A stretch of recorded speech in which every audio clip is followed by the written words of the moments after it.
Hello, ladies and gentlemen. This is Hollywood Connelly with the double biceps. It is in the contract. Oh, I have to get the other arm in there.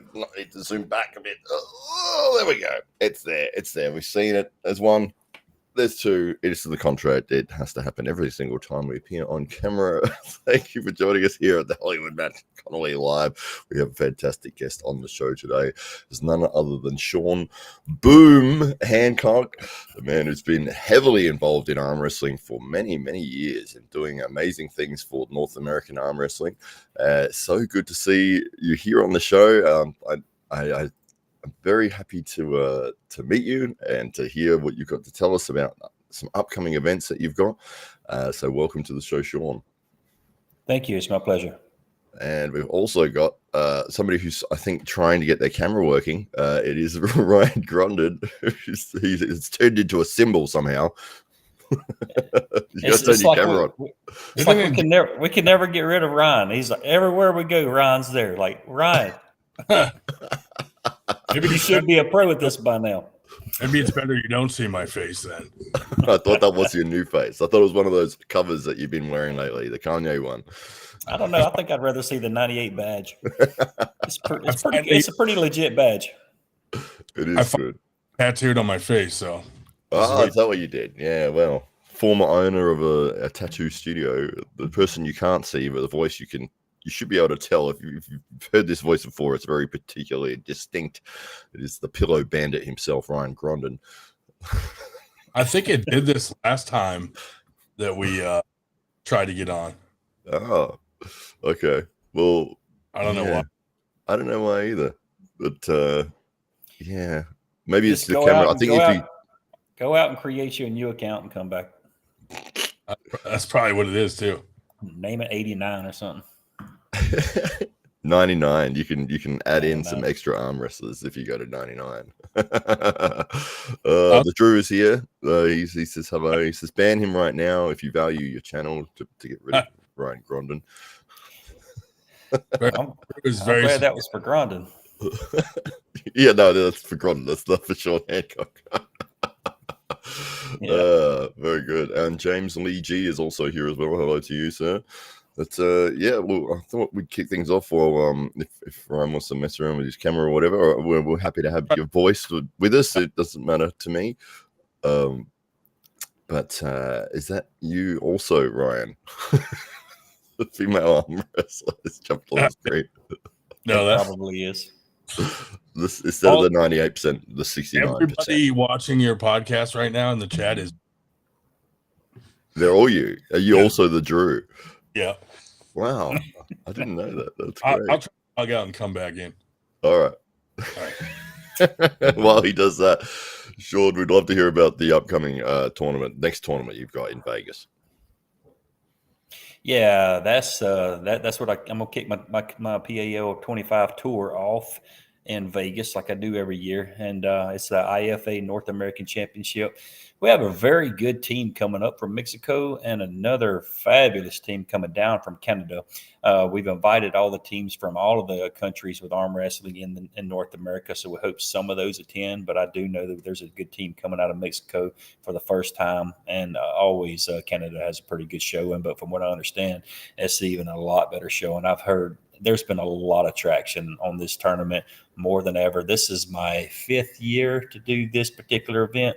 And it's the same time every year, same place. It's on Fremont Street in Vegas. If you've never been to Vegas, that is my favorite spot to go to, is on Fremont Street. You can park your car and you never have to go anywhere. You have all the entertainment that's free. You got Fremont Street has 3 stages. It's got bands or acrobats or something going on all day long, and there's all the entertainment to watch up and down Fremont Street, and it's just free to do. So that's the best place to go. So all the times I've gone to Vegas, I figured if I'm gonna host tournaments there, I want to find the best place. So went to Fremont Street, started hitting up all the casinos about 5 years ago, and Binion's agreed to let us do it, and we've gotten along really well. We've got a pretty good relationship going on now. They help me a lot, and they help me to grow it more and more every year. this year they're going to throw in a buffet, a food buffet that Wow. people can come. Yeah. It's not free, but at least there's food there in the event space. So we've always had a bar there, a full bar. So now we're going to have a food buffet that people can eat too, so without having to leave the venue. So just every year we do something a little bit more to add more to it. It'll be live streamed. It's a premier venue. Good sound. We got Corey Miller coming in doing the brackets, and you can't beat that. And I am one of the 4 international master referees in North America, and I'm also bringing the other 3 in. So it'll be all 4 of the international master referees in North America in the same building running the tournament. So it'll literally be a world level event with the master referees and Corey Miller on brackets. I mean, you just can't beat that. You can't beat it. I love Winter Blast. I'm actually heading up the referee team for Winter Blast, but I was still partial to that Vegas event. Yeah, and when I went on my honeymoon, this is many years ago, but we went to Vegas. We spent 3 nights in Vegas and then 11 in LA. And I wish we'd swap it the other way around, because we didn't realize just how much is in Vegas. And with 3 nights there, we saw shows every day. We saw the UFC, we saw this, and we didn't even see like a tenth of what was there. You'd need like 3 months to be able to even scratch the surface. There's stuff everywhere. Yeah, so you can spend a lot of money in Vegas, and you can spend a lot of time in Vegas doing all the wrong things. So if you go there, especially with a group that's been there a bunch of times, we kind of will lead you to do the better things and the cheaper things. So literally, you can go to a tournament. You can go to this tournament on Fremont Street cheaper than you can go to my tournament in Nashville. Cheaper than probably almost any tournament. I mean, the rooms are $107 a night. The casino has a couple cafes inside the casino, and they have a sister casino across the street, the Four Queens, and they have cafes in there, and you can go in there and have a full meal for less than $20. So you really can. I mean, the most expensive thing is the airline to Vegas, but the good thing about Vegas is it's Vegas. So there's a lot of airports that has nonstop flights to Vegas that are cheap as hell. So you can literally go to the Vegas event. People think that if you go to an event in Vegas, you're going to spend a bunch of money, but you can do that event for cheaper than most any of the other ones. Wow, that's absolutely incredible. Yeah, you're getting me excited about Vegas.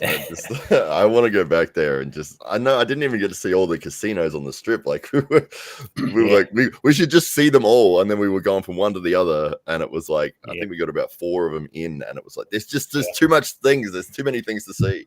You can spend a lot of time in Vegas, man. Just like I said, doing all the wrong things. And I've done all of them. I advise everybody to go down the strip at least one time if you've never done it. But after that, go back to Fremont Street.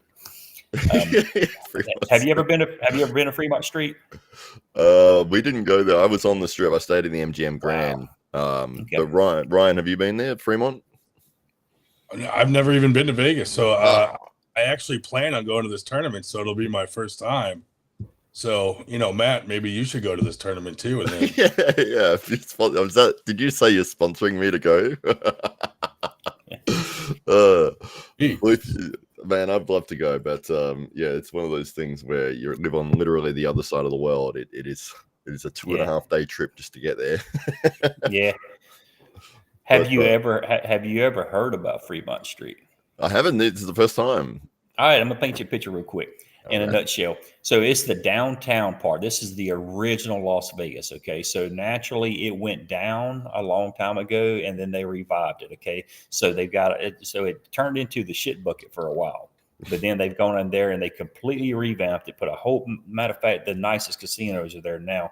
Binion's is one of the old original casinos to Las Vegas. So they kept the building, but they revamped it and all.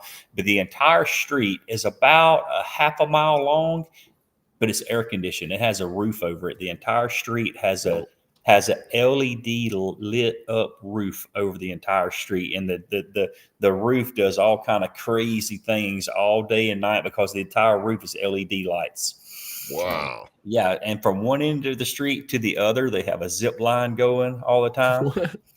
And then And then, like, again, and it's air conditioned, so you can go to Vegas in the summertime, and it's like an oven outside. So this street, all the casinos keep their doors open, and it's got the roof over it, so the street's cool all year long. And Damn. and it's got stages on it. It has 3 main stages, one at each end and one in the middle. And all day long and all night long, there's something cool going on all these stages. Like I said, it's free shows. They could have acrobats going on, or they could have bands going on. They always have a band going on at least one of them. And all of the casinos, they all have outside bars on the street.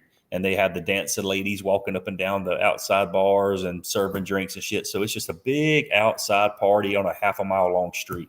Oh, well, fantastic. I'm just looking at it on YouTube now. I'm just going to bring it up for everyone so we can see what you're talking about there. And if you see Binions, and that's not out. That's off of the street. So if you keep going. Oh, yeah, this is somebody's YouTube video. So we'll have to see where they go with it. But it looks incredible. Like I said, Fremont's has a dome over the top of the entire street. That's all LED lights. Wow. Yes. Binions, the casino that the tournament's in, it has a 2nd-story bar on the 2nd floor that revolves out over the street. So the bar literally revolves the entire time you're sitting there. It's turning real slow. So even if you have a bad seat at the bar's round. Even if you have a bad seat, at some point it's going to revolve out over the street and come back around. Wow, look at the roof. Yeah, there it is. There it is. That's Fremont. It does all kind of cool, funky designs, and you can sit there for a while just looking up at the ceiling. It's got a lot of cool stuff. That's incredible. I haven't heard of. Why have I not heard of this? Why is this not more famous? Yeah. And this is actually that's the nighttime right there. That's nighttime, but it's not under there's the dome. See, they light all the buildings up at nighttime, which makes it super cool looking. Oh, amazing. Is that the casino there, the one that we're looking at? No. That's a different one. Okay. Yeah, it's going to be a little bit further down than that. Oh, okay. Looks like this guy's just walking through. Oh, there it is. There it is. There's our casino. Binion's Casino, the original from the old Vegas. That's where the tournament will be held March the 8th, I believe. Yep. And like I said, right across the street, that's their sister casino right there, the Four Queens. Oh, right. Yeah, so you can book a room at each one of those hotels. It's $107 a night. You can go to Boom Arm Wrestling on Facebook to the event page. Just click on the events on Boom Arm Wrestling. A drop down will come up. Click on the North American Championship, and then click on information, and it'll bring down all the information, all the weight classes. It'll have the event. The host hotel registration tabs for you to get the room for $107 a night, because normally I don't know what they are normally, but they're $107 with that event. So I beg everybody to please use that tab, because every year that we book more rooms, then the casino does more for us for the next year. It's like, okay, well, these guys are really doing a lot for us. They're bringing us a lot of business, so they just do more and more for us. And one of the biggest things that I'm really pushing for them to do is to let me display a Harley Davidson in their casino for 6 months. If they let me display a Harley Davidson in their casino for 6 months, Harley will give me the motorcycle to raffle off or to give away in the tournament. Wow. So that's the idea. Eventually, that's where I'm going with this. Eventually, we're going to have a Harley that's displayed in their casino. Harley's going to donate that Harley to us, and then the winners of the casino will get some type of key or ticket or something. But one of the winners will win that Harley take home. Wow. That's great. Oh, arm wrestling keeps getting better and better. Yeah, but again, I need everybody to use that one of the host hotels, so they'll keep letting us, get more and more perks with them. And but the event itself gets a lot of traction. It gets a lot of attention. I have an investor group in California that's seen it now, and they're going to come out. They're going to take a look at it, and they're talking pretty big. If they like it, then they're talking about doing some really big things with it. Yeah, absolutely. I'm just having a quick look Yeah, through here. yeah, that's the liquor up or down bar right there in the very bottom. They have saddles. See this. See if you pan to the right. See the saddles for the seats. I don't know Right. if it'll pan or not. So they have saddles for the seat that's got real silver on them. Up on the top's the liquor upper bar, and that's the one that revolves out over the street. Oh, okay. Whereabouts would the arm wrestling be happening in the casino? It's on the second floor at the Longhorn Room. Oh, fantastic! Wow, Yeah, this is exciting. I'm excited. I'm not even going. yeah, yeah. Oh, it's super cool. Matter of fact, the bar that I'm talking about that has the rotating bar out over the street, the Longhorn Room is 50 feet from that bar. Oh, right. I'll see if I Yeah. can skip forwards and see if they go upstairs, because this is somebody's walkthrough video. So we've got a bit of a okay. We've got the slot machines area, and we've got more slot machines here. Slot machines in a casino. Who would have thought? Yeah. So they have the hotel is really original. They went into the hotel and they just made everything super clean, but it still has all the old stuff in there, like when it was first built, like in the 1920s or whenever it's built. So it's still got all the old hardwood floors and stuff and all the old hardwood charm. Wow. And it's supposed to be haunted. Oh, okay. Yeah. Who's it haunted by? Ted The Billion. people that were killed there back in the cowboy days. Oh, what? Yeah, I mean, you got to imagine this is Wild West days. There's a lot of people killed there. That's There's right. right there in that area. Right there is where the venue is. Okay, I'll see if I can play it through here. He's looking at a cabinet now. Let's see if we can skip forward a little bit and get that other view we had a second ago. So, the Longhorn Room. Okay. Nice. Yeah, Drew. Go that way. This guy's gone the wrong way. That's going back towards the restaurant and the bar, and the Longhorn Room is right through there. Right. Oh, I hope it goes in We're there. actually going that way. We're going that way. Come on, do it. We're facing the bar. I feel like watching a video game that I can't control. Well, now he's going back the other way. But he just showed the hallway. Yeah. Ruined video. It's all right. It's like the Drew 24 at Fremont Street Experience is what it's called, and it's pretty much better than what many years ago. So yeah, it is. It's an experience. That's what you do. If you don't do anything in Vegas but do Fremont Street, you'll be happy. Wow, there you go. So Ryan, you're going to this tournament, yes? Yeah, I'm going to try my best to go to it for sure. That doesn't sound like you're going. Me and Sue wants to go. She wants to go pull at it. So I know she definitely wants to go, and she won't go without me. So she's putting a lot of pressure to go too. So Ryan, you know how you and I were talking about earlier today about I'm trying to find some sponsorship to help get y'all there and all. Well, I thought of this really cool thing a while ago and hadn't talked to you about it yet, but I just posted it a few minutes ago. If you saw it or not, it's a sponsorship opportunity for the tournament. And so I'm doing backdrops across the back of the stage. The entire stage will have backdrops over it, and I'm going to have 3 foot by 3 foot sections to have sponsors' logos on it, right? Oh, nice. And so I'm selling sponsorships basically. Each 3 by 3 spot for $150. If you just want a 3 foot by 3 foot is pretty good size. But if you want a huge logo up there, you want a 6 foot by 6 foot, buy a couple of the spots. But anyway, my point is, sell them spots and I'll give every bit of that money. However many spots that you sell, there it is. However many spots you sell, go straight to you and Sue getting there. You and Mikey, where you at, Mikey? Sell some spots right here, brother. And I'll send you the money for you to have you and Sarah Backman to have your plane tickets out there. Yeah, amazing. So it's this 2025 IFI North American Championship. There's a sponsorship opportunity. This is on Sean Boom Hancock's Facebook page. We'll have backdrops on the stage with sponsor logos to be seen by all in attendance and the live stream. The 10-foot high backdrop will have sponsorship space sold in 3 by 3 spots.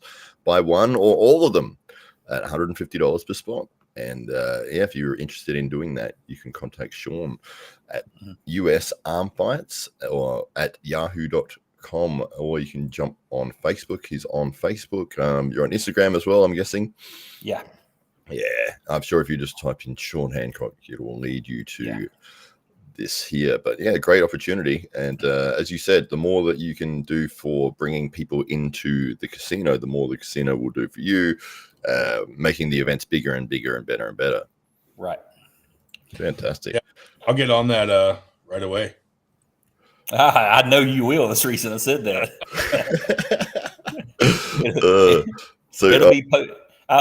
It'll be posted about 50 more pages, but before the night's over. That's right. It's like 300 different countries that are 98% India, 98% Australia, right. 98%. Right. But the thing is, they have to let me know that 98. They're 98 told them about it or something. So whoever tells me that 98 told them about it, that $150 sponsorship goes straight to 98. Oh, I'll take care. Nice. Yeah, and then it goes straight on betting on black. I'm just trying to get them there. I like what Ryan and Mikey are doing, and I want to help them as much as I can. So I want to bring them out to my events. These guys have a lot of good things already going on, but I'd like for them to see what I have going on too. And so I think if we all kind of get on the same page, putting on the same type of tournaments, some really quality tournaments, that's not going to do anything but just make American Arm Wrestler that much better. And then I hate to say it, but we're sucking hind tit right now because Europe over there is kicking our ass. Well, with 4 master referees, all 4 of the North American master referees at one event, that's something special. Yeah, it really is. You're not going to get that anywhere else except for the World Championships. Absolutely. Yeah. So to people who aren't aware of what that means, what does it take to become a master referee? So for master referee, you can only get that at the World Championships. You're tested by the other world level master referees. So if you go to do I host referee clinics, and I certify other referees to become referees. Okay. So I do that by myself. So they do a written test and I test them and I certify them. Well, that's on that level. Okay. Well, but for a world level master referee, you have to go overseas or wherever the World Championships is. And usually it's overseas, and you're tested by all of the world level master referees throughout the duration of the tournament. So it's not just one test. It's all the days of the tournament you're reffing and you're being tested by them. And then at the end of the tournament, the last day of the tournament, they all get together and they talk about you behind your back, how terrible you were, how good you were. And then they all vote to have you on what your level should be. They all have to vote and agree that, you are a world level master referee, or international master referee is what it's called. So I did that actually 3 times before I got it. And I had been reffing for a long time at a high level. And before I even tried it the first time, right. So I failed it the first 2 times at a high. I was already at a high level, and I still failed it 2 times. Wow. And then I finally got it a few years ago in Paris, or in France, just outside of Paris, wherever that was. Wow. What was the feedback that they gave you for the first couple of times? Like, they're like, hey, you're really close, or are you way away from where you need to be? Or was it certain things that you just missed a little bit? It really is. You have to be pretty much perfect. And the feedback I got, I remember specifically, the first time was I flinched during an arm break. Oh, what? How dare you?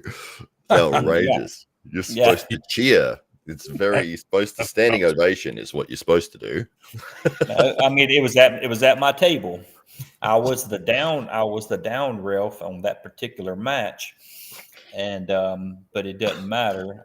I have a role to do, and my role is to pin the arm wrestler to the table, stop him from slinging his arm around. When they flop their arms around, they do a lot of damage. So as soon as it breaks, I'm supposed to come up and stop them and pin them to the table and bring their arm back to their body.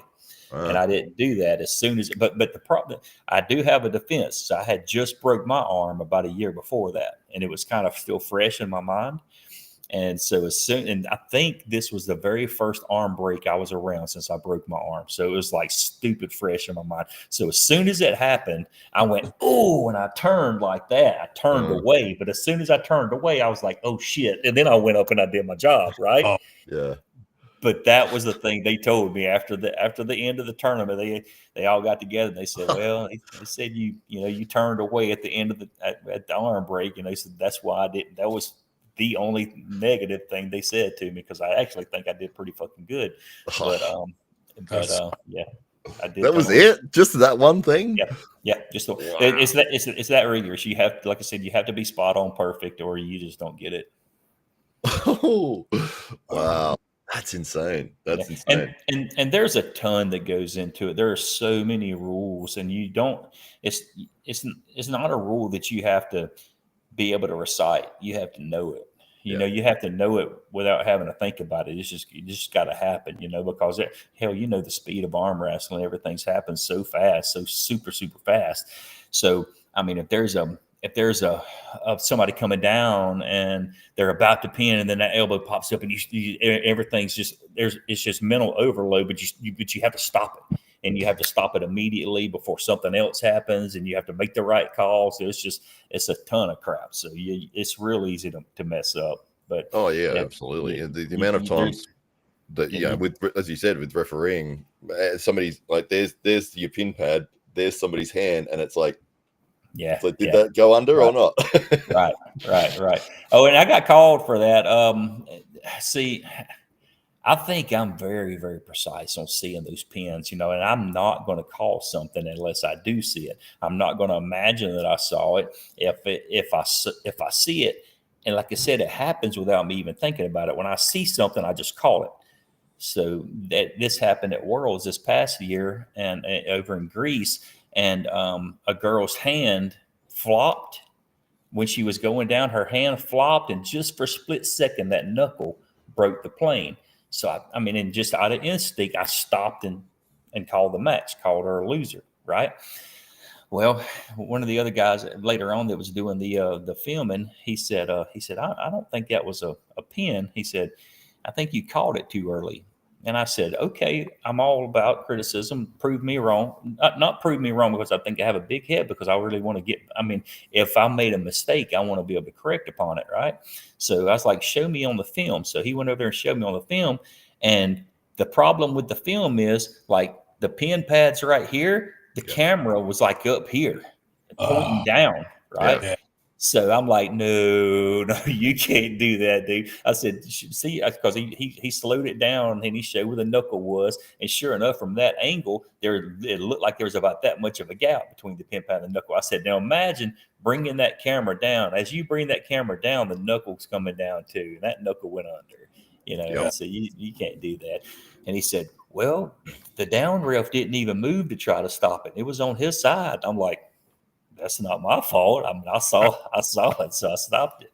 Yeah, especially when you know that you're at eye level and you're like this far away from seeing it, and you saw it go under, and it's like somebody's going, no, it didn't. It's like, I know what I saw. I was this far away from it. Yeah. And again, I'm not going to call something I don't see. I might not see something, so something might happen that I do miss. Mm-hmm. No matter how good somebody is or how good somebody thinks they are, things are going to happen that you don't see, but I'm not going to call something that I didn't see. Yeah, absolutely. I'm not going to invent a pin or an elbow foul or something like that. If I see it, I'm going to call it. Yeah. So the rule set that you're certified master is, that's the one that they use with the IFA rule sets, PAL.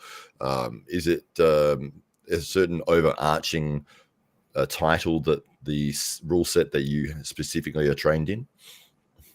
Yes, that's the IFA rule set. I am actually certified with WAF, UAL, with a lot of other orgs. I've tested with all those in the past and stuff, but the one that I'm master level certified through is the IFA. And the IFA is pretty much an umbrella rule set over many of the organizations like PAL, USAA, and then just quite a many others of these ones that are popping up. That's what we use at 98, don't we? IFA. Yeah. Yep. So there's I think that's a majority of people use IFA rule sets now because we do have the better rule placements. They're written more clear. So you have two world organizations now, right? The WAF and the IFA. So they both have their rule sets, but the IFA writes them out to where they're more understandable. And we do have a few extra rules that WAF didn't have. Sorry, I got a little distracted there halfway through that because Marcus Thompson has done something insane and he's dropped €100 here, which is ridiculous. He says, Happy New Year, boys. I hope you're all doing well. 2025, big year of arm wrestling ahead. Not long till Winter Blast. Arm gods are coming to wreck the joint. How USA versus the UK. Also, tune in on the 18th and 19th of January. We have the Canadians incoming to take on the best here. So fantastic. Marcus Thompson, what an absolute legend. And yes, I know that Arm Gods is going to be part of Winter Blast, and Ryan Grondon's very excited about that. I think they're coming in with red coats or something. They're going to they're going to really spark up that rivalry between the USA and the UK. And Paul Maiden. I'm super excited about that. I'm reffing that deal. Oh, well, you're going to be the referee. Fantastic. Yeah. There you go. Well, you've got the master referee on board, and the biggest number of entrants in North American tournaments was Winter Blast last year. Yeah. So, yeah. How many did you get in total for that? 585. Yeah. I thought it was 588, but okay, yeah, 585. Sorry, 588. Yeah. Hey, you may be right. So that was interesting. That was an interesting tournament right there. Let me tell you about that real quick. So Ryan calls me. This is the first time that I'm going to go ref Winter Blast last year, right? So I go up there, and he asked me to come up there and be the head referee for it. So I get up there, and I'm like, okay, we're about to start the tournament. And he says, Marcus says, I'm wearing a green coat to support the USA. What? It was blue, wasn't it? So long story short, it was a flop, man. There was a lot of referees that were leaving, or a lot of them didn't come, and it was just a long day. It was like 12 hours of reffing, and I was super, super exhausted. And we got through like at 11:30 at night. I think we got through. And with the tournament, so Brian comes up to me later on and he says, "All right, what do you think?" And I was like, "It's too fresh. My feet are hurt. You don't want my honest opinion of how it was." And he said, "Where are you coming back?" And I said, "Nope." And he said, "Okay." And I said, "Unless you change some things." And he said, "Okay, what do I need to change?" I said, "Let me bring the referees next time." He said, "Deal. Bring the referees," because it was just not a good deal. So he let me do that. He let me. He gave me the authority to do whatever I wanted to do with the referees and like the brackets as far as setting weight classes for the tables and stuff like that. So we're going to go in this year and then we're going to turn a 12-hour tournament into a 5-hour tournament. Yeah, absolutely. No, it's incredible. When you're watching other referees, it must be very difficult knowing the rules inside out as you do. And I mean, you're an instructor for this. You've trained people. You're certifying people. Is there one particular thing or a couple of particular things that people do that are really big mistakes as referees? Yeah, the King's move rule always comes up because it's getting called wrong or it's not getting called at all. And the straight arm is not getting called at all. And that's an automatic foul. So that really irritates me right there. I see a lot of these high level matchups going along and they're not doing anything about, matter of fact, I saw Giannis versus Corey Miller like a year ago. Okay. And I promise, if you go back and watch that match, every match before go, Giannis was lifting his elbow to absorb the hit. So if you pick your elbow completely off the pad, yeah, you can freaking pretty much take a freight train and hit you. But I think it was the second round, Giannis lifts his elbow, and I can't remember. I think it was I think it was Porsche, Luke Porsche that was reffing. Forgive me if it wasn't. I can't remember who was reffing, but anyway, before the match, before they said go, Giannis lifts his elbow off the pad like this far, and then they said go, and then the entire hit, he had his elbow off the pad, absorbing the hit, and he kept it off the pad until he absorbed every bit of the hit, and then he switched over to offensive and set his elbow down and started pushing. Oh, Yeah. Wow. Yeah. And it was so terrible. I hate that. And then I see some referees have like a blind side on one, like out of one eye. It's the only thing I can figure. And if somebody wants to back pressure and pull the opponent's arms, because you gripped up with people before, they want to back pressure and try to pull you across the side of the table, where we're supposed to start them in the center of the table, right? Well, if they have somebody on that side on that eye, and they're wanting to back pressure, they can get anything they want. And so I think that's just something wrong with their eyes or something there. But yeah, there's so much that bothers me. I can't watch the king of the table or things like that, because the reffing is so shitty. I was like, it drives me nuts. So I can't watch it. I can't watch it. It's like a special forces soldier watching an action movie. It's like he hasn't reloaded his gun a single time the whole film. Yeah, pretty much. I mean, it just raises my blood pressure. I'm cussing at my TV. I figure to save the life of my TV, I will not watch it. So the IFA rule set compared to the WAF, what's the major differences that?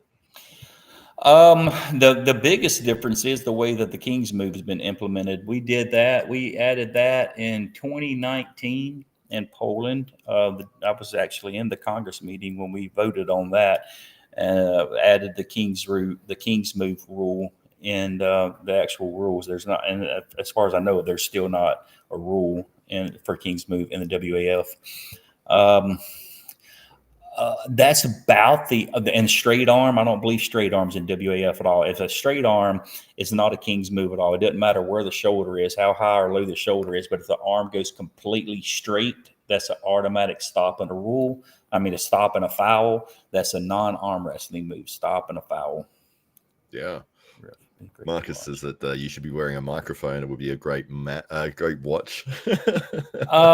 There are some of the organizations do mic me up. Was I mic'd up at 98 last time? No, but I can still hear you saying Riest. Yeah. Man, so I've had people from other countries, they've taken videos of their practices, like they're videoing part of their practice, and they have somebody over there practicing to be a referee or either pretending to be a referee, and they're mocking my Riest center. And they said it to me, I'm like talking about people from England or something. They're mocking my accent. It's funny. That's awesome. Oh, fantastic. So the tournament that you're running obviously will be run under that rule set, the IFA. Winter Blast as well, same thing. You said you've got a whole host of tournaments that you're going through this year that ends with Nashville. Mm-hmm.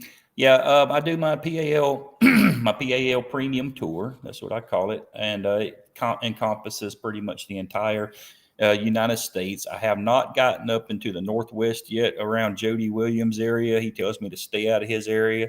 No, just joking. But there's just not enough people up there. They already have some stuff going on up there, so I just kind of leave them alone. But I do pretty much encompass the rest of the United States in my PAL Premium Tour, and every one of those tournaments are on Boom Arm Wrestling on Facebook.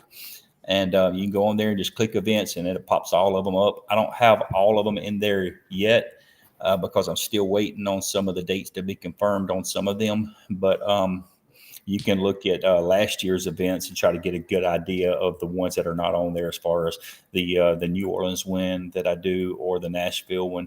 I'm hoping to do another one in Atlantic City. But all of the rest of them are on there. I have about 15, 18 a year that I do. Wow, I'm just bringing it There, up here. and every one of the tournaments, there's my page right there. Click on events under more. Yeah. Oh yeah. There, yeah, that's all. That's all the ones that I have the dates confirmed for right now. Um, every one of those locations you'll notice is a premium location. That's a location that you wouldn't mind going to on vacation or just checking out. And it's not none of the areas are BFE, Egypt, or something like that. These are really cool locations. You got Nashville, Hot Springs, Atlanta. If you don't think Atlanta's cool, you just got to go check it out. We have the Stone Mountain, Atlanta. There's all kind of cool stuff in Atlanta. But I usually do one Atlantic City. I also did I've already said Nashville, but I do New Orleans. We got Springfield, Missouri. Springfield, Missouri is the home of the largest. What's that outdoor company? John Deere. Can't think of it. That's right. That's the only one I know. It's that they build those great big outdoor stores all over the country. There's freaking 1 million square feet outdoor warehouse store. And anyway, that's where they started. That was in they got one in Memphis that's shaped like a pyramid. What am I talking about? Somebody key up right there and write down what outdoor store I'm No one talking help about. him. No one help. You're gonna struggle to remember. There's a lot of events there. So it's not only these, you've got more to add as well. Yeah, more to add as well. Wow. Amazing. And is it pretty much these classes here that you've got listed that will be in most of the events, seniors, ladies, masters, grandmasters, juniors, then right arm, left arm, with a whole bunch of different weight classes. Ultra grandmaster, 70 plus. Wow. Yeah. That is the IFA North American Championship. So I offer every class in there. Again, that's a world level tournament. So that is a little bit different tournament right there. That's where you get the best of the best brackets, best of the best refs. You get all of the weight classes. So this is just like a world championship tournament. A typical tournament doesn't have all of those weight classes, but my tournaments do have more classes than most people's. If you'll notice, I have a 118 kg, or it's a 163 plus. Which one are you clicked on right there? That's one of my typical tournaments right there. Oh, right. Let me go to the other one. Yeah. That's one of my typical tournaments. But I'm the only one that does 161 plus category. Oh, right. Yeah. Let's see if we bring this one up. So this is the Pinions one, the IFA North American Championships. You get in there, click more details there, and you can see all the weight classes there. All right. Oh, look, there's the 4 IFA master referees: Leonard Harkness, Rick Pinkney, Keith Michael, and Sean Boom Hancock. Oh, Keen Michelle, sorry. And then he was all the while. Look how many weight classes there are. Yeah, tons of weight classes. So I need everybody to show up for those weight classes. And I have these super, super cool awards. If you'll go to discussions on that page right there, you can scroll and you can see my awards. And they're great big poker chips. Hit discussion there. Scroll through all those posts right there, and there shouldn't be that many of them. And you'll start seeing my sponsors and other things that I'm putting up. Yes, we're bringing Anders. Anders is the president of the IFA. He's coming in. He's going to talk to us. He's a really cool guy. He's a sports announcer. And there's your 4 master referees right there. Yep. You're out angling all of them. I did that on purpose. That's the benefit of making the flyer, right? Oh, that's right. Yeah, it's just I'll make myself 3 times wider and in front of everyone else. Keep scrolling down. You should see those medals. Does it not show them? That's as far as it's letting me go for some reason. I think you've created it here, but click going. Going. That's a good idea. Interested. Quick interested. That's all right. We'll find it at some point. I'll put them up in the description or something later on. But there's some very cool, unique trophies. Is that what you were saying? Yeah. I'm going to try to. Maybe I can't send it to you. But yeah, the awards they're very large. They're about this big around. They're shiny, very very shiny metal, and it's a poker chip. Oh, nice. Yeah, Let's see if I find it. so, North like American. gloss. North American arm wrestling. Arm wrestling. Reist. Reus. Championship trophy. Where did you come up with the idea for the trophies to be like that? All of my trophies are something indigenous to the place that I go to. So the Hot Springs, Arkansas, is an Arkansas Razorback. It's a pig, and um, no matter where I'm at, I try to find something that's indigenous to the spot that I'm at, and I just kind of use my creativity, and that's one of my most favorite things to do with tournaments is get creative with them and make them super cool, make them different. And when I shit, where are you guys at?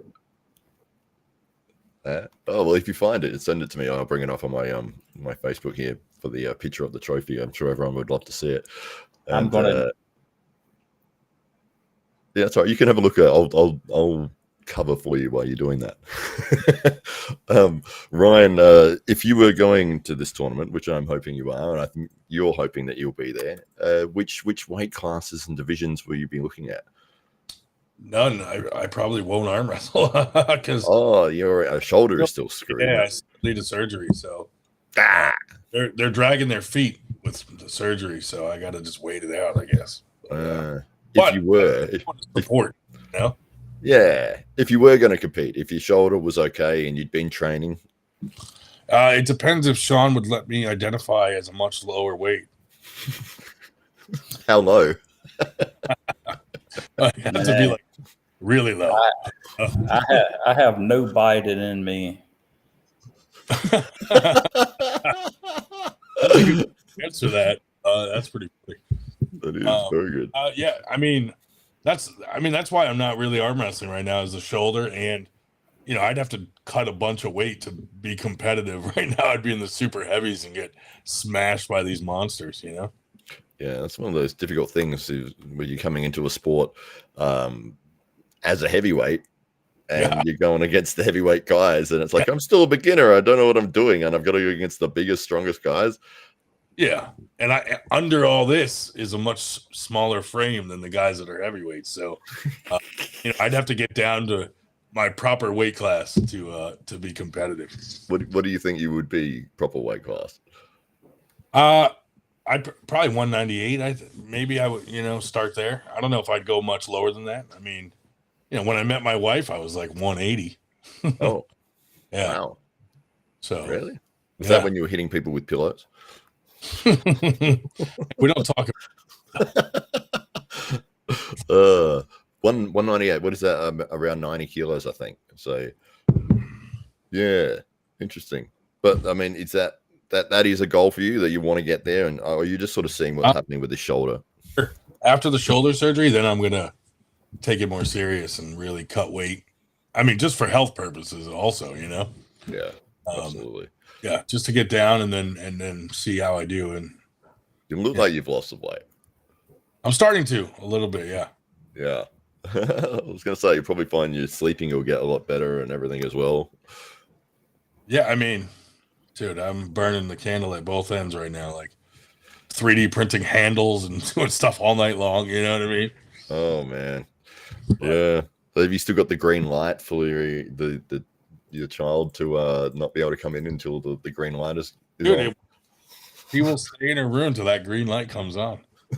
It's starting to follow it, yeah.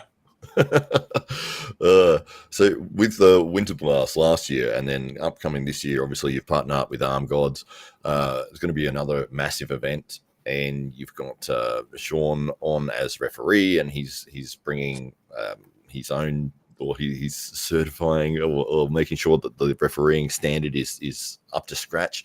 Yes. So what would the main differences be last year compared to this year? Just that. More organized. Yeah, I mean, everything else went smooth. It's like we had 2 refs bail on us a week before the event, and then we had one leave early that didn't tell us he had to leave early. So it slowed the process down. We're not having any super matches mid tournament. Yeah. Last time, no matches at all, just the tournament. Focus on that, and that's why we decided to have Arm Gods for Friday night, so that we can still have something fun with the super matches, but it won't be the same day as the tournament. So we could focus on the tournament. And people don't even know this. Like Sean also did a ref seminar before the tournament, so he was, by the time he did the tournament, like he had been ref probably like 18 hours. Yeah, it was terrible. Yeah. Wow. Yeah, that's one of those things when you do so much in one day. And like I remember I was refereeing a tournament that I was running at the same time, and I had my computer to the left of the table. I was running the brackets in between matches, and one of the guys ended up coming over and giving me a hand, and we had a match. I've turned to him and he said, "Who won that one?" And I was like, I can't even remember who pulled. Yeah. It was like 3 seconds ago. Yeah. Ridiculous. It's just so much, so many people and so many things happening for hours and hours and hours. And then it's like, you just forget stuff instantly. And the Winter Blast the year before, we had like 400 something entries. So we didn't expect to get like 185 more entries. So it we were like, oh boy. Like I was like kind of like, oh, this is it's good, but it's not good, especially with the refs that bailed and stuff. I was like, man, this is gonna be a rough day for everybody. So absolutely. So now we figured it out. I think we got the routine down. We'll see what happens this year. Yeah, well, it's going to be absolutely massive. And White Wolf, I'm sure he'll be there. He's a big fan of arm wrestling, coming down from Canada. He says, here comes the boom. Sup, lads, Ryan, Matt, Hollywood. It's on fire tonight. Wildfires, I mean, Matt doing good too. Okay. I'm in the evac zone here. No sleep tonight. Great show, lads. See you in March, eh?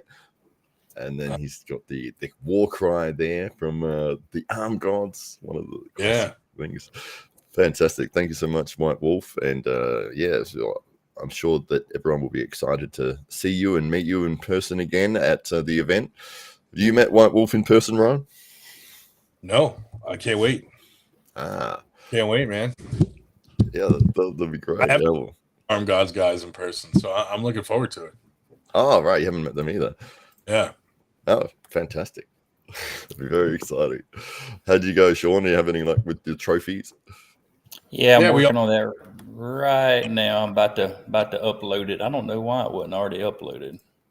That's all right. We'll get there. And so how did the Arm Gods partnership happen with Winter Blast? They've always been supportive of our podcast, and Marcus would always be doing those 98 super chats, $98 super chats and stuff, and very supportive. And we got friendly, and then we have a kind of the same mentality as Arm Gods, where like they're always trying to do something new and exciting, and they don't really care about other people judging them, and we're kind of the same way. So it just came up one day, and Marcus was like, he had been sponsoring Winter Blast a couple of years in a row and helping us out and stuff. So we decided to let's see if we can get them over here to do their first American super match thing. Yeah, so I can't wait. It's gonna be crazy. So tell us about that. So it's Arm Gods versus Winter Blast. You've got some matches happening between the UK guys and the North American guys.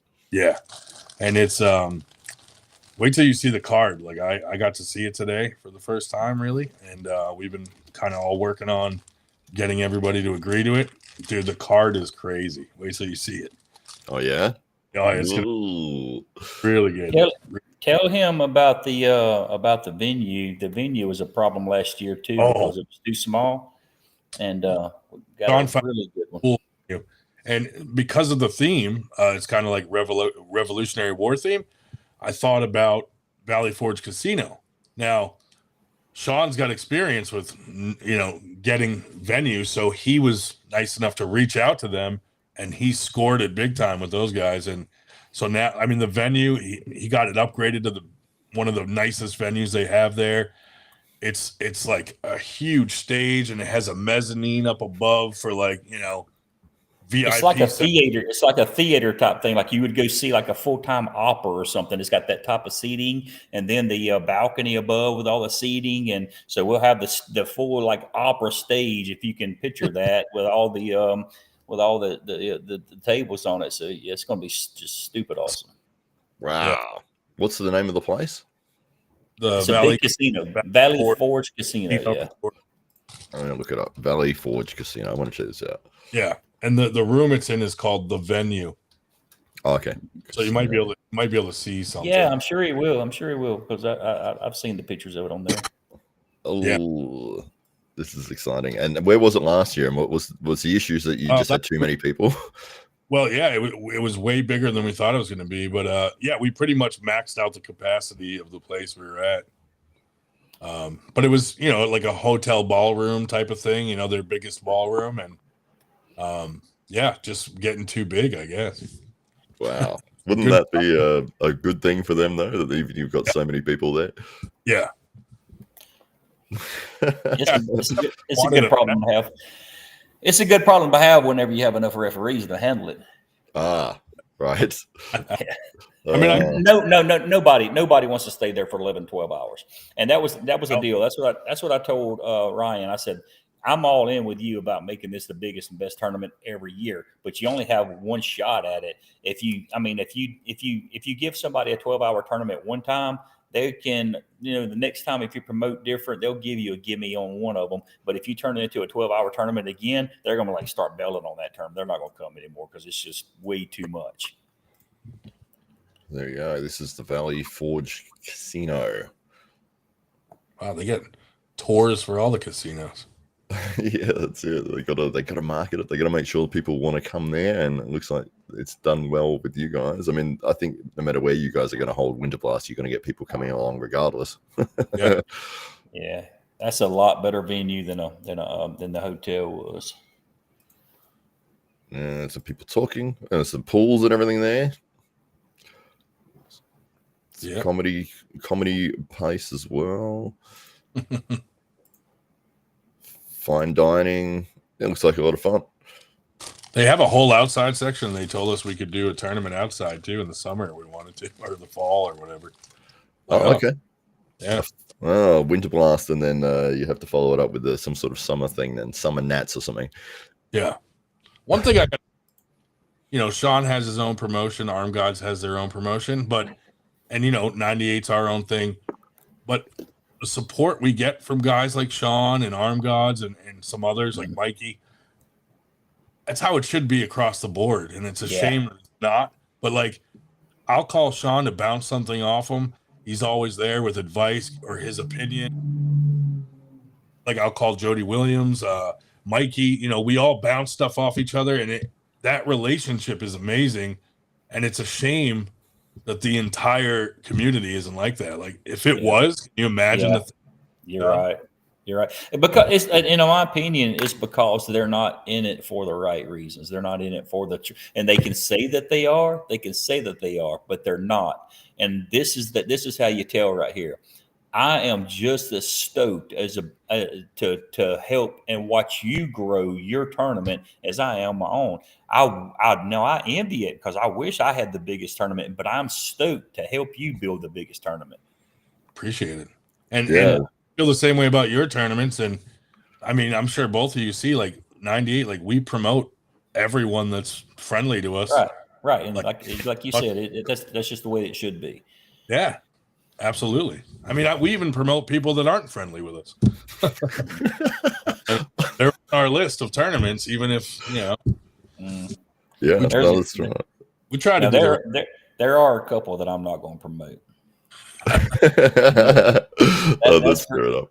But they burned that bridge, and they know who they are, and they know why I'm not going to help them. So if they act that way, if somebody acts douchey too many times, I'm just over it. I'm done. Yeah, I've kind of gotten in the same way.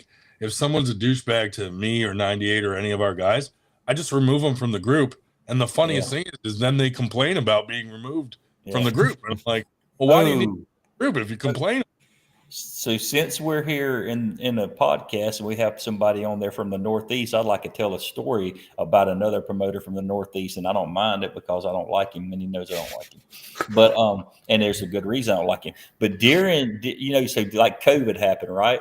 So when COVID happened, the United States shut down and nobody could do anything, and blah blah blah blah blah. Well, this one promoter went and told everybody that came to I don't know. I don't even know if he had a tournament. I don't know if he had a tournament and people didn't show up or what. But anyway, they got turned around to where he said that Sean Hancock called the police and reported his tournament and had his tournament shut down.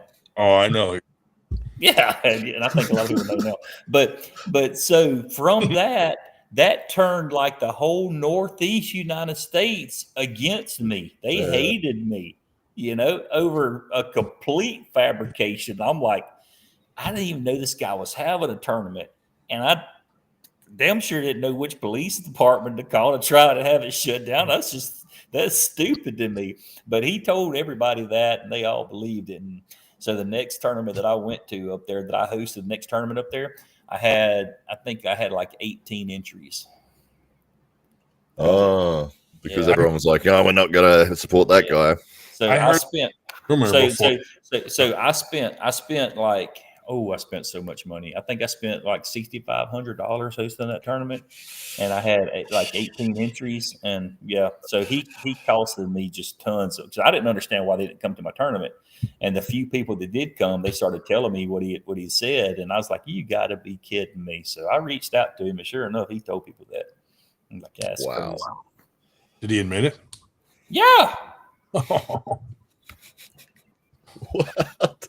Wow. I mean, what are you even going to say to the police? Oh, there's some people arm wrestling. You got to shut that down now. Yeah. He said that's what he was told. I don't believe that shit either. Wow. Yeah, that's embarrassing. I heard that rumor before I even knew who you were. I was brand new to arm wrestling, and I heard about that. Yeah, everybody I talked to and I made friends with in the Northeast since that time, I've all asked them if they heard it. Oh yeah, you're that guy. I remember that. You're the one that had his tournament shut down. I'm like, I did not have his tournament shut down. Wow, that's insane. And as if the police are going to be like, "Oh yeah, sure, no worries. We'll sort that out for you, mate. Don't worry about that." Yeah. Oh, they're arm wrestling, are they? Oh, not anymore. Not in our town. As if cops wouldn't care if it was COVID anyway. Oh, wow. But like you said, Ryan, when promotions are supporting each other, working with each other, and helping each other to succeed, it's fantastic to see. And it just really highlights to me the feeling that I always get from arm wrestling is that everyone is very, very supportive. And you walk into an arm wrestling club anywhere, and you can get on the table with anybody, and they will 99% of the time they'll take care of you. They'll make sure that even if you're the stronger guy, that you'll give them the opportunity to work, to train, to try to improve. You're helping each other to get better. And so to see that from the promotional side is what I was expecting going in. That hey, look, I'm here to help, and if you're doing a tournament, let me help promote it. If you're doing this, let me help. But then you do find that there are certain individuals that have the opposite mindset, that they're like, no, I am the only promoter, and I don't want other people to have any success at all. It's like view other promoters as the enemy, and that's not good. You're welcomed by few, and you're a threat to many. Yeah, it's strange. It's a strange thing because it's the opposite of everything that I've experienced in competing in the sport and training, and just the friendly advice and help and support and structure everywhere that I've been around the world, and stepped into arm wrestling clubs, in India and Ireland, in all over the place. And it's that, hey, going, let's get on the table. Oh, you're feeling strong there, and wanting you to improve, wanting you to get better. And then it's like, how is that not translating into the promoting side? Yep. It's night and day difference for sure. You're accepted in one realm, then the other one you're like, no, we don't need any more of you guys. You need to get out of here. Exactly right. And another fantastic show that we will like to promote here is the Lucky Ones podcast with Lucky. She's put a super chat in here. She says, "What's up, fellas? Cons on y'all's events." I don't know what that means. Cons on y'all's events, but it sounds good. And Matt's big news. Thank you for everything you do for female arm wrestling. Check out the Lucky Ones podcast. I think it's every Saturday night that they go live, and Lucky Wood has been doing some tremendous things and pushing the female growth of the sport. So well done to you.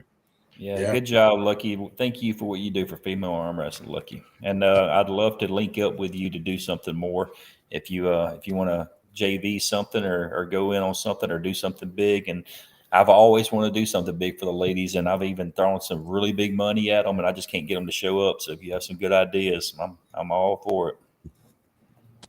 Yeah, absolutely. Yeah. Oh, she says congratulations was that word. So congratulations to congratulations on yours events. There we go. That makes more sense now. Thank you for clarifying that for us, Lucky. And yes, White Wolf, we got some of the legends of arm wrestling streams in the chat here today, which is great. They must be big fans of Sean. What was it that attracted you to? I know we're talking about the refereeing side. I know you're a competitor. I know you're a world champion on the table, Sean. But one thing that I do when I get the opportunity to speak to somebody who knows the rule set inside out at a master level, it's very rare. So I would love to know what attracted you into being one of the officials and then to take it to that level. I never wanted to. I kept getting hurt, and so during my downtimes for being hurt, I still wanted to be involved with the sport as much as I could. And I didn't know at the time, but I felt like if I learned, well, actually, I wanted to know the cheats more. So I said, if I become a referee, if I'm up there, even as a downside referee, I can see what people are doing with their hands. I can see how they're loading. I can learn it more, especially when I watch the other people in my weight classes. If I'm there, because that's all I ever wanted to be was a downside referee, just so I could watch my weight class pair up and I could learn how to combat them better. I'm doing again. I started doing it whenever I was hurt, and just to stay in the sport. And like I said, I figured it'd make me a better arm wrestler, but I don't know. Somehow I know I got good at it, and people started calling me to go do other events all over the place, and I got better at it and started doing more events, and I got better at it, and I kept getting hurt, so I kept doing I kept reffing more. So it's like really weird. I remember it wasn't very long ago, like maybe 5 years ago. I remember a post that because I was going to Texas hired me to head referee one of their deals, and they made like this big post of me, and they said, Sean's not only an arm wrestler, but he's a referee too. So they had to let everybody know that I'm a referee too. Now it's the opposite. People's like, Sean's not only a referee, but he's an arm wrestler too. And I'm like, how in the hell did that thing get turned upside down in a short amount of time?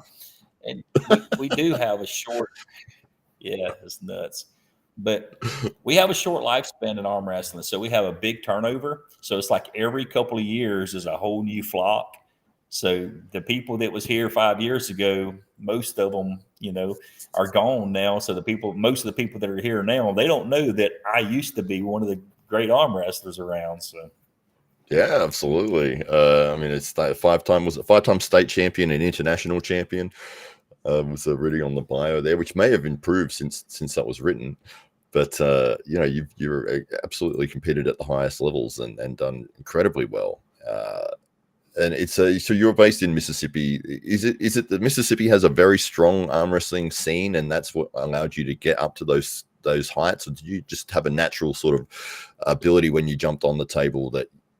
You said that I was reading in some research on you that you had always enjoyed arm wrestling, and I think you were at military school before you was the first time that you'd found it.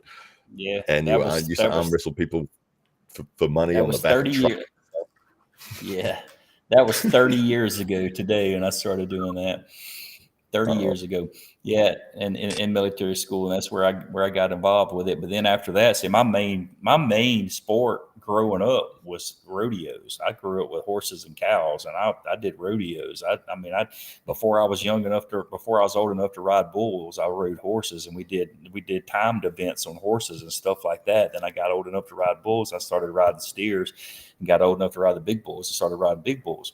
Well, so at the rodeo scene is when we did a lot of arm wrestling, and we didn't have. I'd never heard of a tournament. I'd never heard of organized arm wrestling. I'd never seen an arm wrestling table. So we would do it on the trunk of a car or on tailgate of a truck or something like that, And what was kind of weird, I never saw a real arm wrestling injury or arm break until I got into tournaments. So that's just a weird thing. And we got in some funky positions, and nobody knew safety, and nobody knew how to do it right. But we still didn't see any injuries. I really don't get that. But no, I don't know what. Yeah, I don't know what stats were you talking about? We've shit. I won one world. This is an article from a while ago, but it says here that I own Mississippi Arm Fighter. I operate it with Team of Mississippi. As an athlete, I'm ranked number 1 left hand in Mississippi and ranked in the top 15 in North America. State and 5-time international champion. In 2019, you placed 4th in your division at the IFA World Championships. Yeah, I think that was probably back in 2019 when that was published. I've done a pretty good bit more since then. I still do compete. But I promote a lot, so it's hard. There's 2 things. It's hard to compete at your greatest at a tournament that you're promoting, and you're also reffing. So when you're doing all 3, you can't be your best at it. So unfortunately, I don't have enough time now to travel around because I promote so many of my own events and other people's events like Ryan's. Douchebag Ryan going to pull me out to go do his event. I'm trying to wake you up. Are you awake? He does not even know what we're talking about. He's like, yes, definitely. Yeah.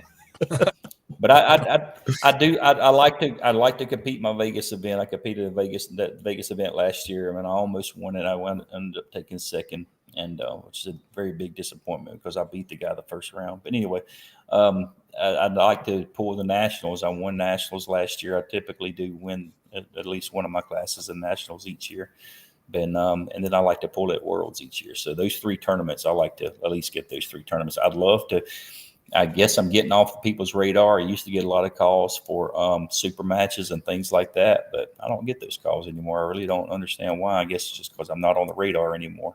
But I've reached out to several people several times. Michael Todd did have me on his last one, and I dominated that. And I thought from that one, I'm like, okay, well, maybe one of these other groups will give me a call, but I hadn't had any calls from anybody. So that's okay. Like I said, I kind of have to pick and choose how much I travel anyway, because I travel so much doing all of my own events. I really don't want to travel any more than I have to. Is there somebody that you would want to have a super match with at the moment? Jordan Seal has always been on my radar. Nice. Yeah. That would be fun. That would be good. Yeah, it would be fun. Who was we talking about? Merlot. I always wanted to pull Merlot. Matter of fact, I reached out to those guys up there, and they were getting me to, when they first started with the high five, they had me coming up reffing, and I was like, that'll be a cheap left-handed match for y'all, because Merlot's going to pull right, I'll pull him left, and so I still never even got a chance to pull Merlot, and I was like, well, that sucks, So I'd love to I come out and I train when I have something I used to train hard all the time because I was always competing. But it's like now that I feel like I don't have to train any hard all the time anymore. It's hard to make yourself train hard whenever you don't feel like you have to. So I love to have some more goals to just to keep me training hard again, to keep me training hard. Yeah, for sure. That's the thing. If you've got an upcoming match or a tournament that you're like, I know that on this date, there's no getting around it. If I want to be competitive, I want to be looking my best, I must do this training. Whereas when you don't have something on the horizon, it's like,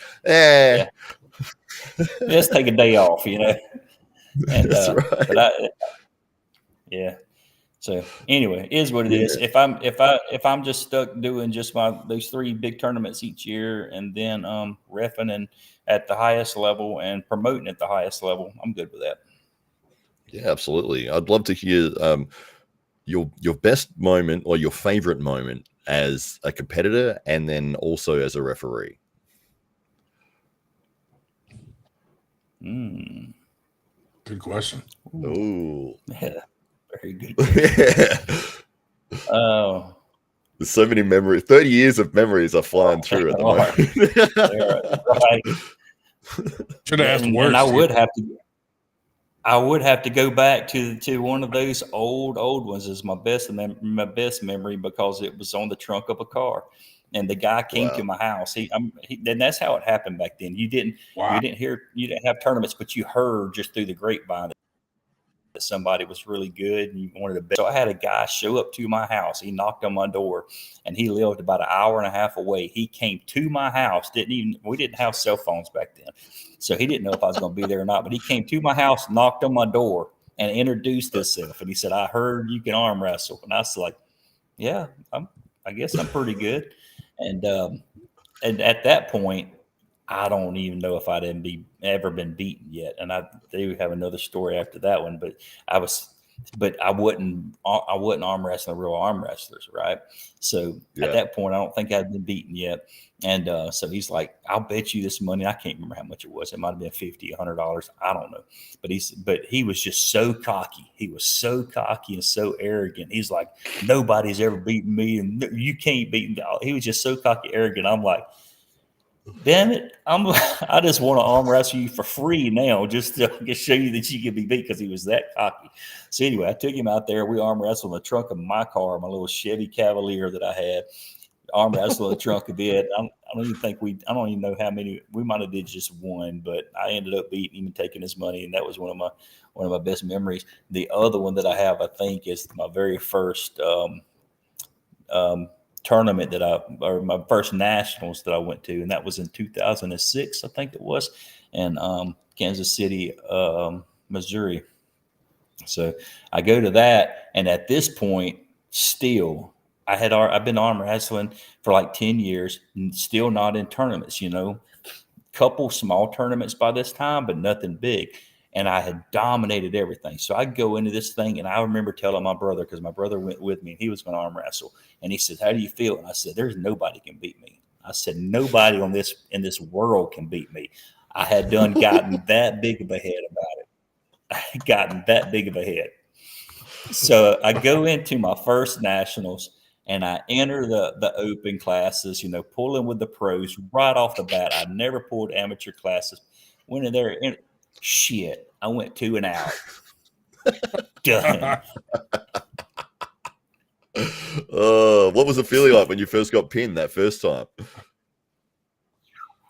I couldn't believe it. I swear, because I honestly, in my mind, I didn't believe I could be beaten. I just didn't. As a matter of fact, that's when I first met Travis Bajan there. And this is how big of a deal he was. I remember he walked in. I never even heard of him. Never heard of the guy. He walks in. I'm in there weighing in. It's a big ballroom, hotel ballroom. He walks in the back door back there, and he starts hollering. He's like acting like Muhammad Ali. "The greatest is here. I'm here. Y'all, everybody else can leave. Y'all can leave. You've already been beat." So he's hollering and shit like that.